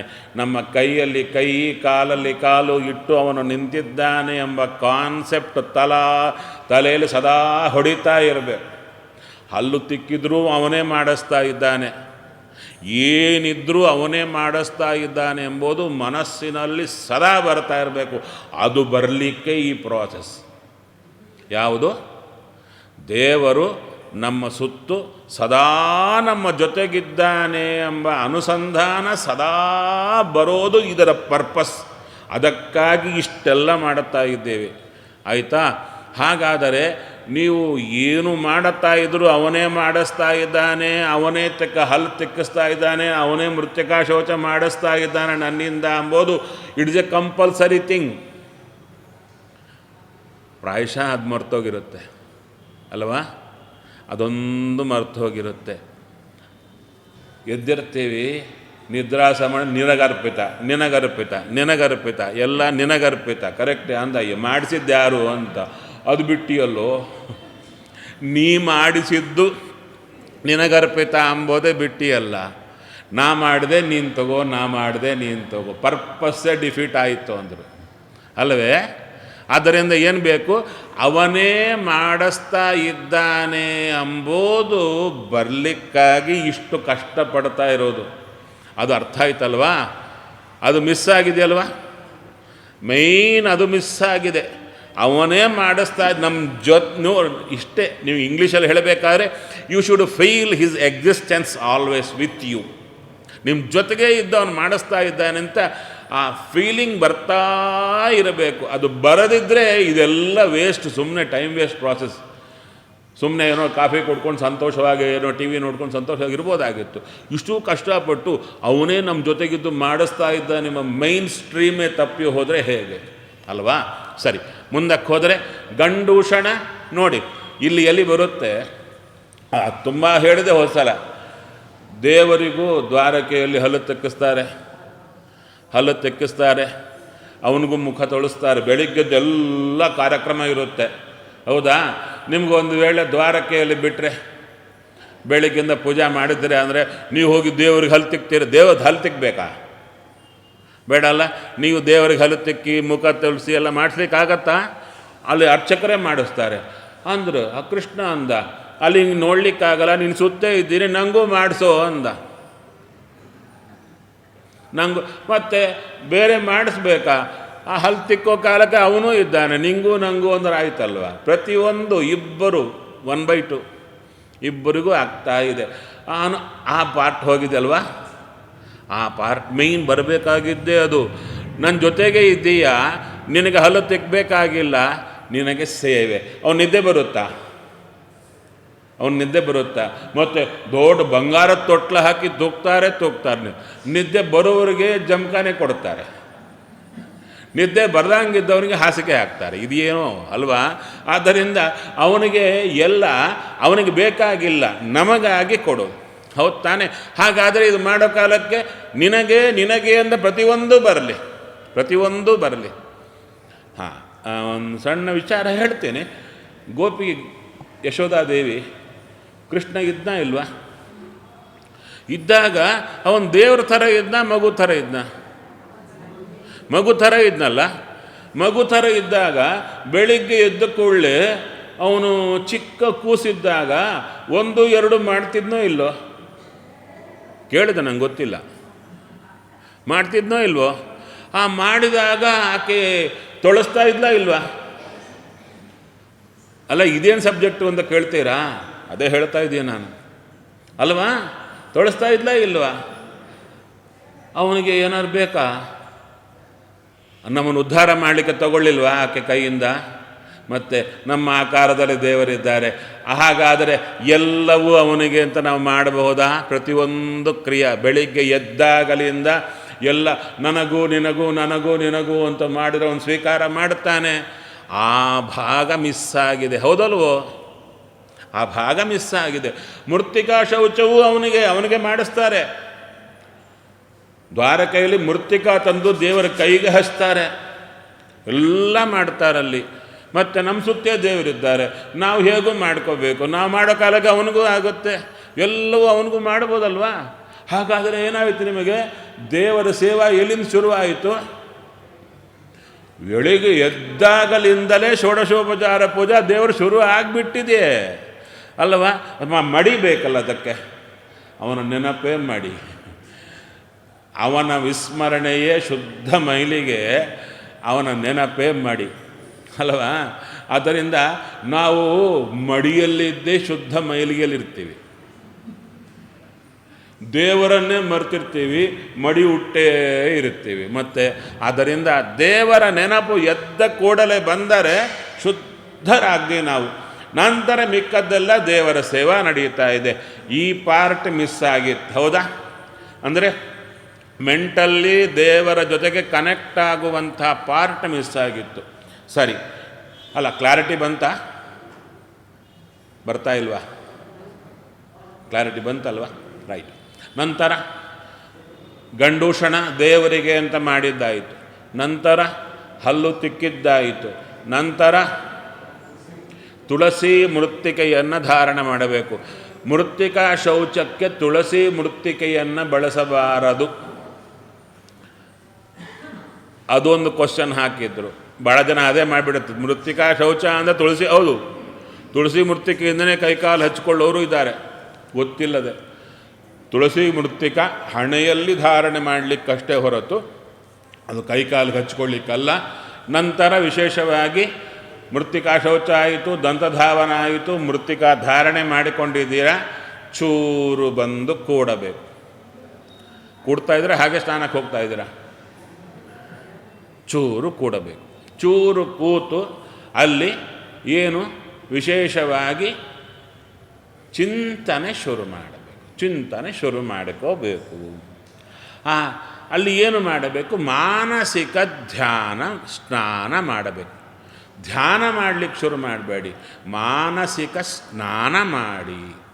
ಮಾನಸಿಕ ಸ್ನಾನ ಅಂದಾಗ ಇಲ್ಲಿ ನಾನು ಕರಾಗ್ರೆ ವಸತೆ ಲಕ್ಷ್ಮಿ ಅವೆಲ್ಲ ನಾನು ಕವರ್ ಮಾಡಲಿಲ್ಲ, ಯಾಕೆ ನಿಮಗೆಲ್ಲ ಗೊತ್ತಾದ್ದರಿಂದ. ಕರಾಗ್ರೆ ವಸತೆ ಲಕ್ಷ್ಮಿ, ಭೂ ನಮಸ್ಕಾರ ಇವೆಲ್ಲ ನಿಮಗೆ ಗೊತ್ತಾದ್ದರಿಂದ ಹೇಳಿ, ಅದು ಹೇಳಬೇಕಾ? ಬೇಡಲ್ವಾ? ನೀವು ಮಾಡುತ್ತಾ ಇರ್ತೀರ. ನಂತರ ಎಷ್ಟು ಗಂಟೆಗೆ ಶುರು ಆಯಿತು? 10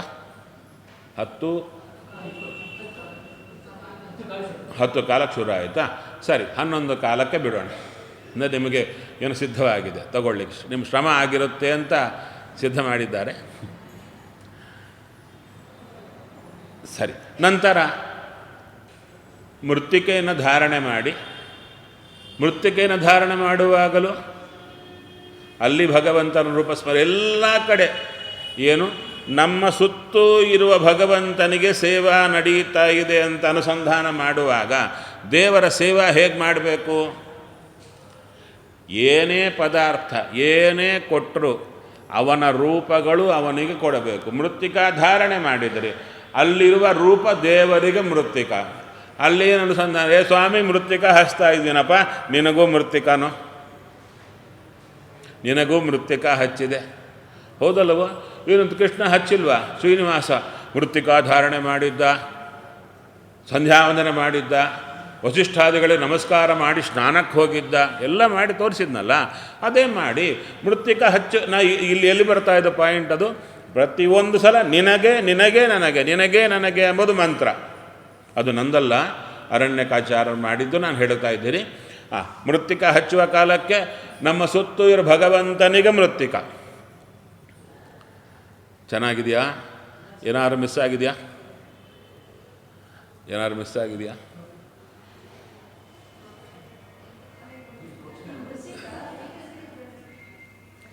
ಏನಮ್ಮ? ಹಾಂ, ಅದು ಯಾಕೋ ಹಾಗೆ ಇಟ್ಟಿದ್ದಾರೆ ನಮ್ಮವರು, ಅರ್ಥ ಆಗಿಲ್ಲ. ನೀವು ಗೋಪಿಚಂದ ಹಚ್ಕೊಳ್ತಾ ಇದ್ದೀರಾ, ಅದು ಮಣ್ಣಲ್ವಾ? ಮತ್ತೆ ಹಚ್ಕೊಳ್ಬಹುದು ಅಲ್ಲಮ್ಮ. ಗೋಪಿಚಂದನ ಹಚ್ಚಿಯೇ ಮಧ್ಯ ಕುಂಕುಮ ಹಚ್ತೀರಾ, ಹೌದಲ್ಲವೇ? ಆದ್ದರಿಂದ ನೀವು ನಿಮ್ಮ ಪ್ರಶ್ನೆ ಏನು? ಇನ್ನೂ ಸ್ನಾನ ಆಗಿರಲ್ಲ, ಹಿಂದಿನ ದಿನ ಹಚ್ಚಿದ ಕುಂಕುಮ ಇರುತ್ತೆ, ಮೃತ್ತಿಕಾ ಗಂಡಸರ ಥರ ಹಚ್ಚಿಬಿಟ್ರೆ ಗತಿ ಏನು? ಕುಂಕುಮ ಹೋಗಿಬಿಡುತ್ತಲ್ಲ ಅಂತ ಪ್ರಾಕ್ಟಿಕಲ್ ಪ್ರಾಬ್ಲಮ್, ಹೌದು ತಾನೇ? ಹಾಗೆ ಹಚ್ಚಬೇಡಿ, ಚೂರು ಮೇಲೆ ಹೀಗೆ ಅಂದ್ಕೊಂಡ್ರೆ ಆಯ್ತಲ್ಲ.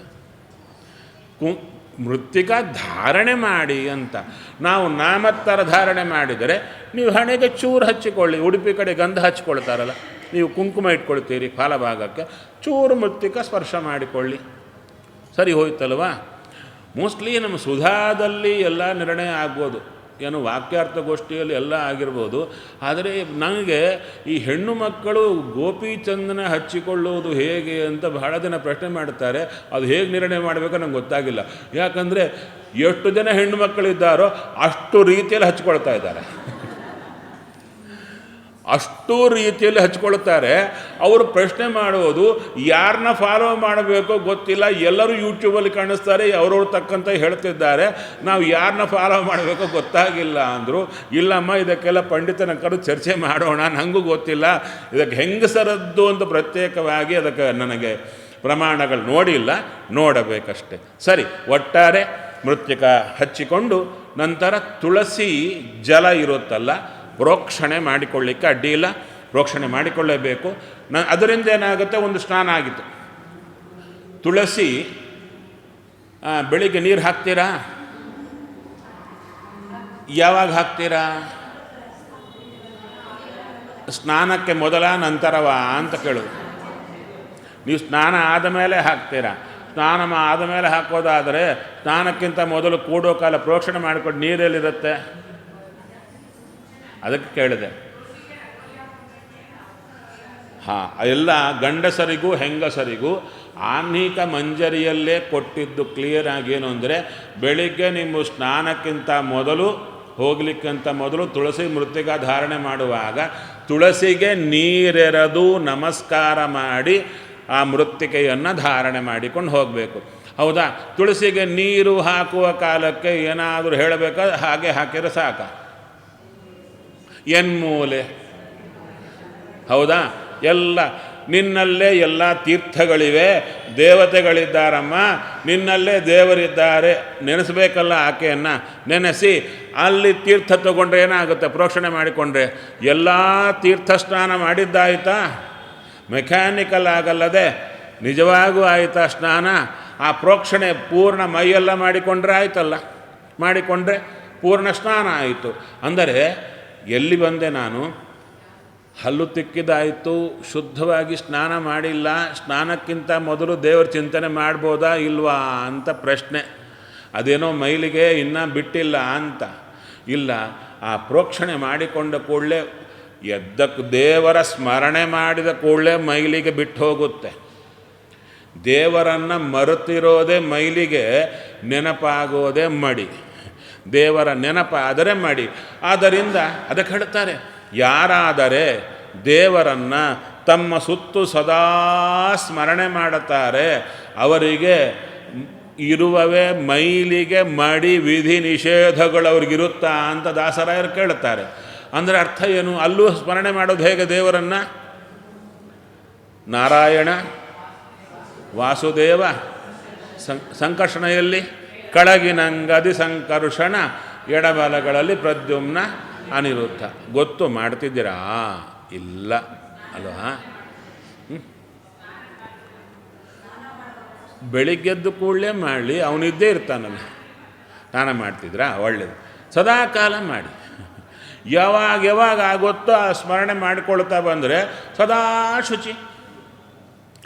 ನಾನು ಎಲ್ಲಿ ಬಂದೆ? ಕ್ವಶ್ಚನ್ ಆನ್ಸರ್ ಅಲ್ಲದೆ ಮಾಡ್ತಾ ಇದ್ದೀರಾ ಅಂಬೋ ಪಾರ್ಟಿಗೆ ಬಂದೆ ನಾನು. ಮಾಡ್ತಾ ಇಲ್ಲಲ್ಲ, ಗೊತ್ತು ನಿಮಗೆಲ್ಲ ಗೊತ್ತು. ಮಾಡುತ್ತಾ ಇಲ್ಲ, ಮಾಡಿ. ಹೌದಾ? ಹಾಗಾದರೆ ದೇವರ ಸ್ಮರಣೆ ಮಾಡಿ ತುಳಸಿ ಪ್ರೋಕ್ಷಣೆ ಮಾಡಿಕೊಳ್ಳಿ ತೀರ್ಥ. ನಂತರ ಶುದ್ಧ ಆಸನದಲ್ಲಿ ಕೂತ್ಕೊಳ್ಳಿ. ಕೂತ್ಕೊಂಡ ಮೇಲೆ ಏನು ಮಾಡಬೇಕು? ಮನಸ್ಸಿನಲ್ಲಿ ಸ್ನಾನ ಮಾಡಿ, ಮನಸ್ಸಿನಲ್ಲೇ ಧ್ಯಾನ ಸ್ನಾನ ಮಾಡಬೇಕು. ಧ್ಯಾನ ಸ್ನಾನ ಮಾಡಬೇಕು ಅಂದರೆ ಹೇಗೆ? ಮೊದಲು ಏನು ಸ್ಟಾರ್ಟ್ ಹೇಗೆ ಮಾಡಬೇಕು?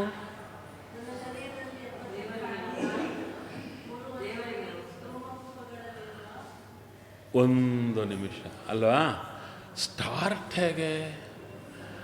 ಪ್ರಧಾನ ನಾಡಿ ಸುಷುಮ್ನಾ ನಾಡಿ, ಅಲ್ಲಿಗೆ ಬರಬೇಕಲ್ಲ. ನನ್ನಲ್ಲಿ ಸುಷುಮ್ನಾ ನಾಡಿ ಇದೆ, ಇಡಾ ನಾಡಿ ಇದೆ. ಎಲ್ಲಿದೆ? ಎಡಕ್ಕ ಬಲಕ್ಕ? ಎಡಕ್ಕೆ. ಪಿಂಗಳ ಬಲಕ್ಕೆ. ಅಲ್ಲಿ ಇಡಾ ನಾಡಿಯಲ್ಲಿ ಏನಿದೆ? ಗಂಗಾ. ಇಡಾ ನಾಡಿಯಲ್ಲಿ ಗಂಗಾ. ಪಿಂಗಳ ಯಮುನಾ ಮಧ್ಯೆ ಸರಸ್ವತಿ. ಹೌದಾ? ಹೌದು. ಪ್ರಾಕ್ಟಿಕಲ್ಲಿ ಹೇಗೆ ಮಾಡಬೇಕು? ಪ್ರಾಕ್ಟಿಕಲ್ಲಿ ಹೇಗೆ ಮಾಡಬೇಕು ಅಂದರೆ, ನನ್ನ ಶರೀರದಲ್ಲಿರುವ ಸ್ವಾಮಿ ಏನು ಇಡಾನಾಡಿಯಲ್ಲಿರುವ ಗಂಗಾ ತಾಯಿ ನಿನಗೆ ನಮಸ್ಕಾರ ಅಂತ ಹೇಳಿದ್ದೀರಾ? ಇಲ್ಲ. ಬಾಯಿಂದ ಹೇಳೋದಾಗ್ತಾ ಇದೆಯಾ? ಬಾಯಿಂದ ಹೇಳ್ತಾ ಇಲ್ಲ. ನನ್ನಲ್ಲಿ ಇಡಾನಾಡಿಯಲ್ಲಿ ಗಂಗಾ, ಪಿಂಗಳ, ಅಲ್ಲಿ ಯಮುನಾ, ಇಲ್ಲಿ ವ್ಯಾಸರಾಯ ಮಠ, ಅಲ್ಲಿ ಉತ್ತರಾಯ ಮಠ, ಅಲ್ಲಿ ಅಯ್ಯೋ ಈ ಥರ ಹೇಳಿದ್ರೆ ಆಯಿತಾ? ಇದ್ದವ್ರಿಗೊಂದು ನಮಸ್ಕಾರ ಮಾಡಬೇಡವಾ? ಅದೇ ಅನುಸಂಧಾನ ತಾನೇ. ಇಲ್ಲಿದ್ದಾರೆ ಅಲ್ಲಿದ್ದಾರೆ ಎಂಬುದು ನಾಲೆಡ್ಜ್ ಆಯಿತು, ಅಪ್ಲಿಕೇಶನ್ ಪಾರ್ಟ್ ಬರಲಿಲ್ಲ ಅಲ್ವೇ? ಅಪ್ಲಿಕೇಶನ್ ಏನು? ಇಡಾನಾಡಿಯಲ್ಲಿರುವ ಗಂಗಾ ನದಿ, ಗಂಗಾ ನದಿಯಲ್ಲಿರುವ ಭಗವದ್ ರೂಪ ನಮಸ್ಕಾರ. ನಂತರ ಪಿಂಗಳ, ಪಿಂಗಳಾದಲ್ಲಿ ಯಮುನಾ, ಯಮುನಾ ಅಂತರ್ಗತ ಗೋಪಾಲಕೃಷ್ಣನೇ ನಮಸ್ಕಾರ. ಮಧ್ಯೆ ಸುಷುಮ್ನಾದಲ್ಲಿ ಯಾವುದು? ಸರಸ್ವತಿ, ಸರಸ್ವತಿಯಲ್ಲಿರುವ ಭಗವದ್ ರೂಪಕ್ಕೆ ನಮಸ್ಕಾರ. ಈ ಥರ ಮಾಡಿದ್ದೀರಾ? ಮಾಡಿಲ್ಲ. ಅದು ನಾನಿವಾಗ ಒಂದು ಮಾತು ಸ್ಟಾರ್ಟಿಂಗ್ ಕೇಳಿದರೆ, ಆಚಾರ್ಯ ನೀವು ಹೋದ ಸಲ ಹೇಳಿದ್ದೆಲ್ಲ ಮಾಡ್ತಾಯಿದ್ದೀವಿ ಅಂತ. ಹೌದು, ಎಲ್ಲ ಮಾಡ್ತಾಯಿದ್ದೀರಿ. ಎಲ್ಲ ಮಿಸ್ ಆಗ್ತಾ ಇದೆ ಅಲ್ವಾ? ಎಲ್ಲವೂ ಮಿಸ್ ಆಗ್ತಾ ಇದೆ. ಅದು ಕ್ಲಾರಿಟಿ ಬೇಕಲ್ವಾ? ಹಾಗಾದರೆ ಧ್ಯಾನ ಸ್ನಾನ ಹೇಗೆ? ಪ್ರಧಾನ ಈ ನಾಡಿಗಳಲ್ಲಿ ನದಿಗಳ ಸ್ಮರಣೆ ಮಾಡಿದ್ದೀರಿ. ನಂತರ ಮತ್ತು ಸ್ಮರಣೆ ಏನು? ನನ್ನ ಶರೀರದಲ್ಲಿರುವ 72,000 ನಾಡಿಗಳಲ್ಲಿರುವ ಸಕಲ ಸಮುದ್ರ, ನದ, ನದಿ, ತೀರ್ಥ, ವಾಪಿ, ಕೂಪ, ತಟಾಕ, ಇಲ್ಲಿ ರೋಮಕೂಪಗಳಲ್ಲೂ ಕೂಡ ಎಷ್ಟು ರೋಮಕೂಪಗಳು? 3.5 ಕೋಟಿ ರೋಮಕೂಪಗಳಲ್ಲಿರುವ ಸಕಲ ತೀರ್ಥಾಭಿಮಾನಿಗಳಿಗೆ ನಮಸ್ಕಾರ ಅಂದ್ರ ಇಲ್ಲ. ಅಲ್ಲೇನು ವಾಪಿ, ಕೂಪ, ತಟಾಕ, ಸರೋವರಾದ ಅಭಿಮಾನಿಗಳಿದ್ದಾರೆ. ಮುಂದಕ್ಕೆ ಅದು ಬರೆಸಿದ್ದು ಓದೋದಾಗುತ್ತೆ. ಹಾಗಲ್ಲದೆ ಅನುಸಂಧಾನ ಮಾಡಬೇಕಲ್ಲ. ಹಾಗಾದರೆ ಅವರಿದ್ದಾರೆ ಎಂಬುದು ಮನಸ್ಸಿಗೆ ಬರಲಿ. ಅಪ್ಪ ದೇವತೆಗಳು ನೀವೆಲ್ಲ ಇದ್ದೀರಾ, ನಿಮ್ಮ ಪಾದಕ್ಕೆ ನಮಸ್ಕಾರ, ನನ್ನನ್ನು ಶುದ್ಧ ಮಾಡಿ ಅಂತ ಪ್ರಾರ್ಥನೆ ಮಾಡಬೇಕು. ಹೌದಾ? ಅವರೆಲ್ಲರನ್ನ ಪ್ರಾರ್ಥನೆ ಮಾಡಿ ನಂತರ ಇನ್ನೇನು ಹೇಳಿದ್ದೆ? ಅಲ್ಲ, ಇನ್ನೊಂದು ಹೇಳಿದ್ದೆ. ನದ ನದಿಗಳು ಮಾತ್ರ ಅಲ್ಲದೆ ಸಮಸ್ತ ದ್ವೀಪಗಳು, ಪರ್ವತಗಳು, ವನಗಳು ಎಲ್ಲವನ್ನ ಸ್ಮರಣೆ ಮಾಡಬೇಕು ಅಂತ ಹೇಳಿದ್ದೆ. ಹೌದಾ? ಹೇಳಿಲ್ವಾ? ಹೇಳಿದ್ದೆ. ಮರ್ತು ಹೋಗಿದ್ದಾಯಿತು ಅಲ್ಲವೇ?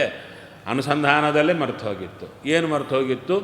ನನ್ನ ಶರೀರದಲ್ಲಿರುವ ಸಕಲ ದ್ವೀಪಗಳು, ಸಕಲ ದ್ವೀಪಗಳು, ಪರ್ವತಗಳು, ವನಗಳು, ಕ್ಷೇತ್ರಗಳು, ಸಮಸ್ತ ಕ್ಷೇತ್ರಗಳು, ಅಲ್ಲಿರುವ ಅಭಿಮಾನಿ ದೇವತೆಗಳಲ್ಲಿರುವ ಭಗವದ್ರೂಪಗಳಿಗೆ ನಮೋ ನಮಃ.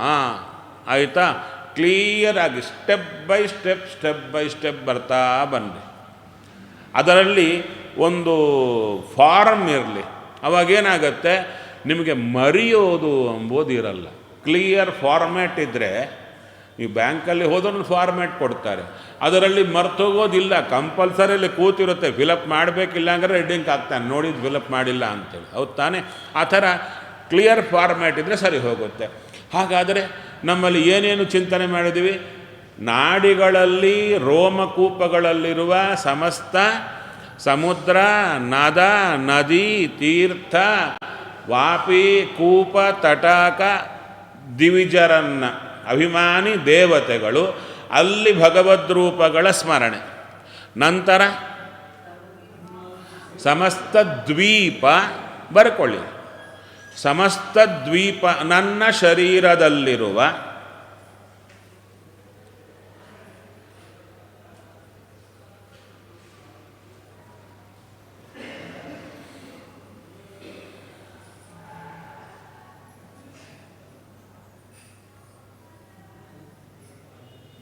ಸಮಸ್ತ ದ್ವೀಪಾಭಿಮಾನಿ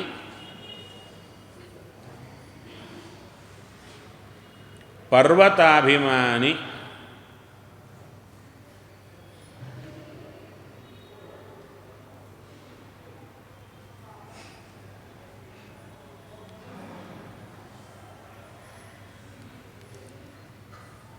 ವನಾಭಿಮಾನಿ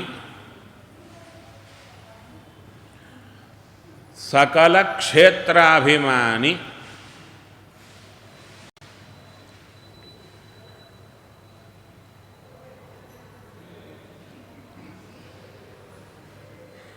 ದೇವತಾಂತರ್ಗತ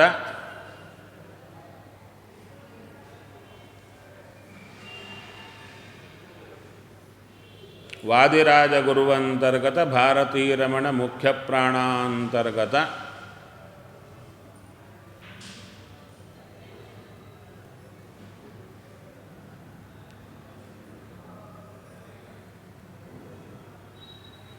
ತತ್ತದ್ಬಿಂಬಾಭಿನ್ನ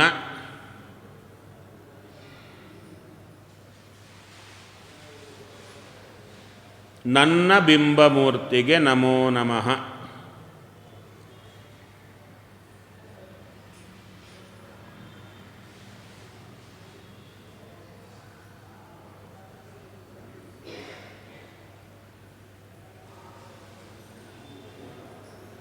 ಆಯಿತಾ?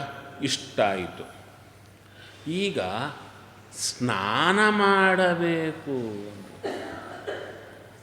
ಸ್ನಾನ ಮಾಡಬೇಕು ಅಂತ ಹೇಗೆ ಅಲ್ಲಿ ಹೇಳ್ತಾ ಇದ್ದಾರೆ ವಿಶೇಷವಾಗಿ.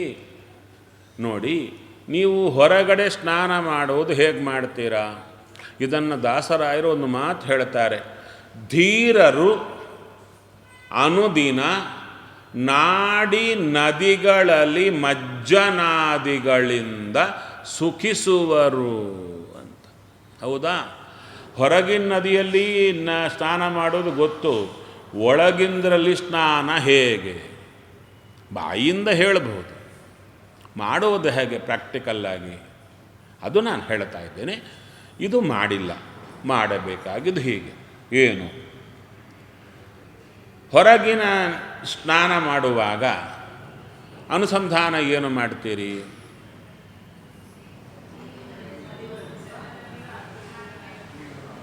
ನೀರಲ್ಲಿ ಜಲಾಭಿಮಾನಿ ದೇವತೆಗಳು, ಅಲ್ಲಿ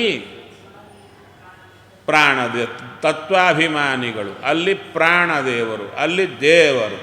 ಹೌದಾ? ಚಿಂತನೆ ಮಾಡಿ ಅವರನ್ನೇ ನಮ್ಮ ದೇಹದಲ್ಲೂ ಚಿಂತನೆ ಮಾಡಿ ನಮ್ಮ ದೇಹದಲ್ಲಿರುವವರನ್ನು ನೀರಲ್ಲಿ ಇರುವವರ ಜೊತೆಗೆ ಕೂಡಿಸಿ, ಹೌದಾ? ನಮ್ಮ ದೇಹದಲ್ಲಿರುವ ದೇವರು ಮೊದಲುಕೊಂಡು ಎಲ್ಲರನ್ನ ನೀರಲ್ಲಿರುವವರ ಜೊತೆಗೆ ಕೂಡಿಸಿ ಐಕ್ಯ ಚಿಂತನೆ ಮಾಡಿ ಅವರಿಗೆ ನೀರಿನಿಂದಲೇ ಅರ್ಘ್ಯಾದಿಗಳನ್ನು ಕೊಟ್ಟು ನಂತರ ಆ ನೀರನ್ನು ನಮ್ಮ ಮೇಲೆ ಹಾಕ್ಕೊಳ್ಳುವಾಗ ಅಲ್ಲಿರುವ ಅವರವರ ರೂಪಗಳು ನಮ್ಮೊಳಗಿರುವ ಅವರವರಿಗೆ ಐಕ್ಯ. ಇದೇ ಸ್ನಾನ ತಾನೇ? ಯಾರ ದೇವರ ರೂಪ ಮಾತ್ರ ಅಲ್ಲ, ನಮ್ಮಲ್ಲಿ ಎಲ್ಲರೂ ಇದ್ದಾರಲ್ಲ, ಎಲ್ಲರಿಗೂ ಎಲ್ಲವೂ ಐಕ್ಯ, ಅವರವರ ರೂಪಗಳ ಐಕ್ಯ ಅಂತ ಚಿಂತನೆ ಮಾಡೋದೇ ಸ್ನಾನ. ಪ್ರಧಾನ ಸ್ನಾನ ಅದು. ಜಡವಾದ ನೀರು ತಲೆಯ ಮೇಲೆ ಬೀಳೋದು ಗೌಣ, ಅದು ಪ್ರಧಾನ ಅಲ್ಲ. ಅಲ್ಲಿರುವ ಆ ಭಗವದ್ ರೂಪಗಳು ನನ್ನಲ್ಲಿ ಬಂದಿವೆ ಅಂತ ಚಿಂತನೆ ಮಾಡೋದು, ದೇವತಾ ರೂಪಗಳಲ್ಲಿ ಬಂದಿವೆ ಅಂತ ಚಿಂತನೆ ಮಾಡೋದೇ ನಿಜವಾಗಿ ಶುದ್ಧಿ ಆಗಿದೆ. ಅದರಿಂದ ಶುದ್ಧಿ, ಇಲ್ಲದಿದ್ದರೆ ಶುದ್ಧಿ ಇಲ್ಲ. ಹೌದಲ್ವಾ? ಡೌಟ್ ಇದೆಯಾ? ನೋಡಿ, ಬೋರ್ ಹತ್ರ ಹೋಗಿದ್ದೀರಿ, ಇಲ್ಲ ಬಾವಿ ಹತ್ರ ಹೋಗಿದ್ದೀರಾ, ನೀವು ಮೈಲಿಗೆಲಿದ್ದೀರಿ, ಇನ್ನು ಸ್ನಾನ ಆಗಿಲ್ಲ, ಕೊಡ ಬೋರ್ ಹತ್ರ ಕೆಳಗಿಟ್ಟ ಹಾಕಿದ್ದೀರ, ಬೋರ್ ಹಾಕಿದ್ದೀರ. ಆ ನೀರು ಏನಿದೆ? ಮಡಿಯೇ. ಯಾಕೆ? ಕೊಡ ಶುದ್ಧವಾಗಿದೆ, ನೀರು ಶುದ್ಧವಾಗಿ ಬಂದಿದೆ. ನೀವು ಮೈಲಿಗೆಲಿದ್ದೀರಿ, ನೀವು ಮುಟ್ಟಿದ್ದೀರಿ, ಸ್ನಾನ ಮಾಡಬೇಕಂತಲ್ಲ ಮೇಲೆ ಹಾಕ್ಕೋಬೇಕಲ್ಲ. ಮಡಿ ಮೈಲಿಗೆ ಕಾನ್ಸೆಪ್ಟ್ ಹೇಗೆ? ಅಲ್ಲ, ಗೊತ್ತಿಲ್ಲ ಹೇಗೆ. ಮೈಲಿಗೆಯಲ್ಲಿದ್ದವರು ಮಡಿಯಲ್ಲಿರುವ ವಸ್ತುವನ್ನು ಮುಟ್ಟಿದರೆ ಅದೇನಾಗುತ್ತೆ? ಅದು ಮೈಲಿಗೆ ಆಗುತ್ತೆ. ಇಷ್ಟು ಕಾನ್ಸೆಪ್ಟ್ ಇದೆಯಲ್ಲ. ನೀವು ಮೈಲಿಗೆಯಲ್ಲಿದ್ದೀರಿ, ಆ ಕೊಡದಲ್ಲಿ ನೀರು ಬಂತು, ನೀವು ಮುಟ್ಟಿದ್ದೀರಿ, ಅದೇನಾಯಿತು? ಮೈಲಿಗೆ ಆಯಿತು. ಅದು ಮೈಲಿಗೆ ನೀರು ಹಾಕ್ಕೊಂಡು ಬಂದ್ವಿ ಅಂತ ಹೇಳ್ತಾರಲ್ಲ. ಒಂದು ಮೈಲಿಗೆ ನೀರು ಹಾಕ್ಕೊಂಡ್ರಿ, ಮತ್ತು ಬೋರ್ ಕೆಳಗೆ ನೀರು ಇಟ್ರಿ, ಅದು ತುಂಬಿತು, ಇನ್ನು ನೀವು ಮಡಿ ಆಗಲಿಲ್ಲ, ಮತ್ತು ಮುಟ್ಟಿದ್ರೆ ಏನಾಯ್ತು? ಅದು ಮೈಲಿಗೆ ಆಯಿತು. 100 ತಂಬಿಗೆ ಹಾಕ್ಕೊಂಡ್ರಿ, ನೀವು ಮಡಿ ಆದರ? ಇಲ್ಲ, ಮಡಿಯೇ ಆಗಲಿಲ್ಲ.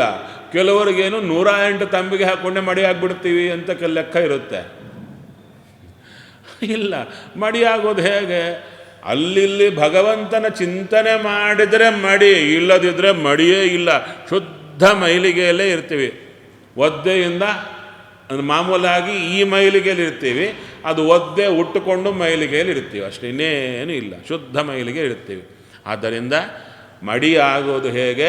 ಅಲ್ಲಿರೋ ದೇವರ ಸ್ಮರಣೆಯಿಂದ ಮಡಿಯಷ್ಟೇ ಹೊರತು ಈ ಬರೇ ನೀರಿನಿಂದ ಮಡಿ ಅಂದರೆ ಸಾಧ್ಯವಿಲ್ಲ. ಹೌದಾ? ಸರಿ. ಆದ್ದರಿಂದ ಅಲ್ಲಿರೋ ಭಗವದ್ ರೂಪವನ್ನು ನಮ್ಮಲ್ಲಿರುವ ಭಗವದ್ ರೂಪಕ್ಕೆ, ಅಲ್ಲಿರೋ ದೇವತೆಗಳ ರೂಪವನ್ನು ನಮ್ಮಲ್ಲಿರೋ ದೇವತೆಗಳ ರೂಪಕ್ಕೆ ಐಕ್ಯ ಚಿಂತನೆ ಮಾಡಿ ಅವರವರು ಅವರವರ ರೂಪಗಳನ್ನು ಸ್ವೀಕಾರ ಮಾಡಿದ್ದಾರೆ ಅಂತ ತಿಳಿಯೋದೇ ನಿಜವಾದ ಸ್ನಾನ. ಹೀಗೆ ಮಾಡ್ತಿದ್ರಾ? ಇಲ್ಲ, ಮಾಡಿಲ್ಲ. ಸ್ನಾನ ಮಾಡ್ತಾ ಇದ್ದೀರಿ ಅಲ್ಲ, ನೀವು ಮಾಡಿದ್ದ ಅನುಸಂಧಾನ ಹೇಳಿ, ಏನು ಮಾಡ್ತಿದ್ದೀರಿ? ನಿನಗೆ ಸ್ನಾನ ದೇವರಿಗೆ, ದೇವರಿಗಿದು ಸ್ನಾನ ಅಂತ ಅಲ್ಲಿವರೆಗೂ ಬಂದಿತ್ತು, ದೇವರಿಗಿದು ಸ್ನಾನ ಅಂತ ಅದು ಮಾಡ್ತಾ ಇದ್ದೀರಿ, ಗೊತ್ತಾಗ್ತಾ ಇದೆ. ಹೇಗೆ ಸ್ನಾನ? ನೀರಲ್ಲಿರುವ ದೇವರ ರೂಪ ನಮ್ಮ ಶರೀರದಲ್ಲಿರುವ ದೇವರ ರೂಪಕ್ಕೆ ಐಕ್ಯ ಆಗೋದೇ ಸ್ನಾನ. ಆ ಐಕ್ಯ ಚಿಂತನೆ ಮಾಡಿಲ್ಲ. ಹೌದು, ಯಾಕೆ ನಾನು ಹೇಳಿಲ್ಲ ಅಲ್ಲ. ಅವಾಗೇ ಹೇಳಿದರೆ ಮಾಡ್ತಿದ್ದೀವಲ್ಲ ಅಂದರೆ ಎಲ್ಲ ಒಮ್ಮೆ ಹೇಳಿಬಿಟ್ರೆ ಏನೂ ಮಾಡಲ್ಲ. ಅದಕ್ಕೆ ಫಸ್ಟ್ ಸ್ಟೆಪ್ಪು ನೀವು ಅಪ್ಲೈ ಮಾಡಿದ್ದೀರಲ್ವ, ಇವಾಗ ಎರಡನೇದು ಹೇಳಿದರೆ ಅದು ಈಸಿ ಆಗಿಬಿಡುತ್ತೆ. ಎರಡನೇದು ಹೇಳಿದ್ರೆ ಈಸಿ ಆಗುತ್ತೆ. ಆಗ ಇವಾಗೇನಾಯಿತು? ಪ್ರಾಕ್ಟಿಕಲ್ಲಾಗಿ ಮಾಡೋದು ಮಾಡುತ್ತಾ ಇದ್ದೀರಾ. ಬೆಳಿಗ್ಗೆ ಎದ್ದಾಗಲಿಂದ ಎಲ್ಲ ಕಾರ್ಯ ಸಮರ್ಪಣೆ ಮಾಡೋದು ಮಾಡ್ತಾ ಇದ್ದೀರಾ. ಅಲ್ಲಿ ಭಗವದ್ ರೂಪಗಳ ಐಕ್ಯ ಚಿಂತನೆ ಎಂಬುದು ಬಂದಿದ್ದಿಲ್ಲ. ಹೌದು ತಾನೇ? ಅದನ್ನು ಮಾಡಬೇಕು. ಮಾಡಿದರೆ ಸರಿ ಹೋಗುತ್ತೆ. ಆಯಿತಾ? ಈಗ ಚೂರು ಮುಂದಕ್ಕೆ ಬಂದು ಮತ್ತು ಹಿಂದಕ್ಕೆ ಹೋಗೋಣ. ಆ ಕ್ಲಾರಿಟಿ ಕೊಡ್ತಾ ಹೋಗ್ತೇನೆ. ಆ ಪ್ರಕಾರ ಎಲ್ಲ ಚಿಂತನೆ ಮಾಡಿದ್ರೆ ಸರಿ ಹೋಗುತ್ತೆ. ಸರಿ, ಇವಾಗ ಸ್ನಾನ ಮಾಡೋ ಕಾಲಕ್ಕೆ ಆ ನೀರಲ್ಲಿರುವ ದೇವರ ರೂಪ, ದೇವತೆಗಳ ರೂಪ, ನಮ್ಮೊಳಗಿರುವ ದೇವರು ದೇವತೆಗಳಿಗೆ ಐಕ್ಯ ಚಿಂತನೆ ಮಾಡುವುದು ಸ್ನಾನ ಅಲ್ವಾ? ಈಗ ಯಾವ ಸ್ನಾನ ಮಾಡಲಿಕ್ಕೆ ಕೂತಿದ್ದೇವೆ? ಮಾನಸಿಕ ಸ್ನಾನ ಮಾಡಲಿಕ್ಕೆ ಕೂತಿದ್ದೇವೆ. ಇವಾಗ ಹೇಗೆ ಮಾಡಬೇಕು ಅಂದರೆ, ಬ್ರಹ್ಮಾಂಡದಲ್ಲಿ 14 ಲೋಕಗಳಲ್ಲಿ, ಭೂಮಂಡಲದಲ್ಲಿ, ಇಲ್ಲಿ ಯಾವ ಯಾವ ಸಮುದ್ರ, ನದ, ನದಿ, ತೀರ್ಥ, ವಾಪಿ, ಕೂಪ, ತಟಾಕಗಳಿವೆಯೋ ಅಲ್ಲಲ್ಲಿ ದೇವತೆಗಳಿದ್ದಾರಾ? ಅಲ್ಲಲ್ಲಿ ವಾಯುದೇವರಿದ್ದಾರಾ? ಅಲ್ಲಲ್ಲಿ ದೇವರಿದ್ದಾರಾ? ಹೌದಾ? ನಿಮ್ಮಲ್ಲಿ ಅವರೇ ಇದ್ದಾರಾ? ನಿಮ್ಮಲ್ಲೂ ಅವರೇ ಇದ್ದಾರಾ? ಹಾಗಾದರೆ ಈಗ ಏನು ಮಾಡಬೇಕು? ಹೊರಗೆ ಇರುವಂಥ ಸಮಸ್ತ ಮೊದಲು ಎಲ್ಲಿ ನೀರಿರಬೇಕಾದ ಪಾತ್ರೆ ಬೇಕಲ್ಲ, ದ್ವೀಪಗಳು, ಪರ್ವತಗಳು, ವನಗಳು, ಕ್ಷೇತ್ರಗಳು, ಅಲ್ಲಿರುವ ಭಗವದ್ ರೂಪ.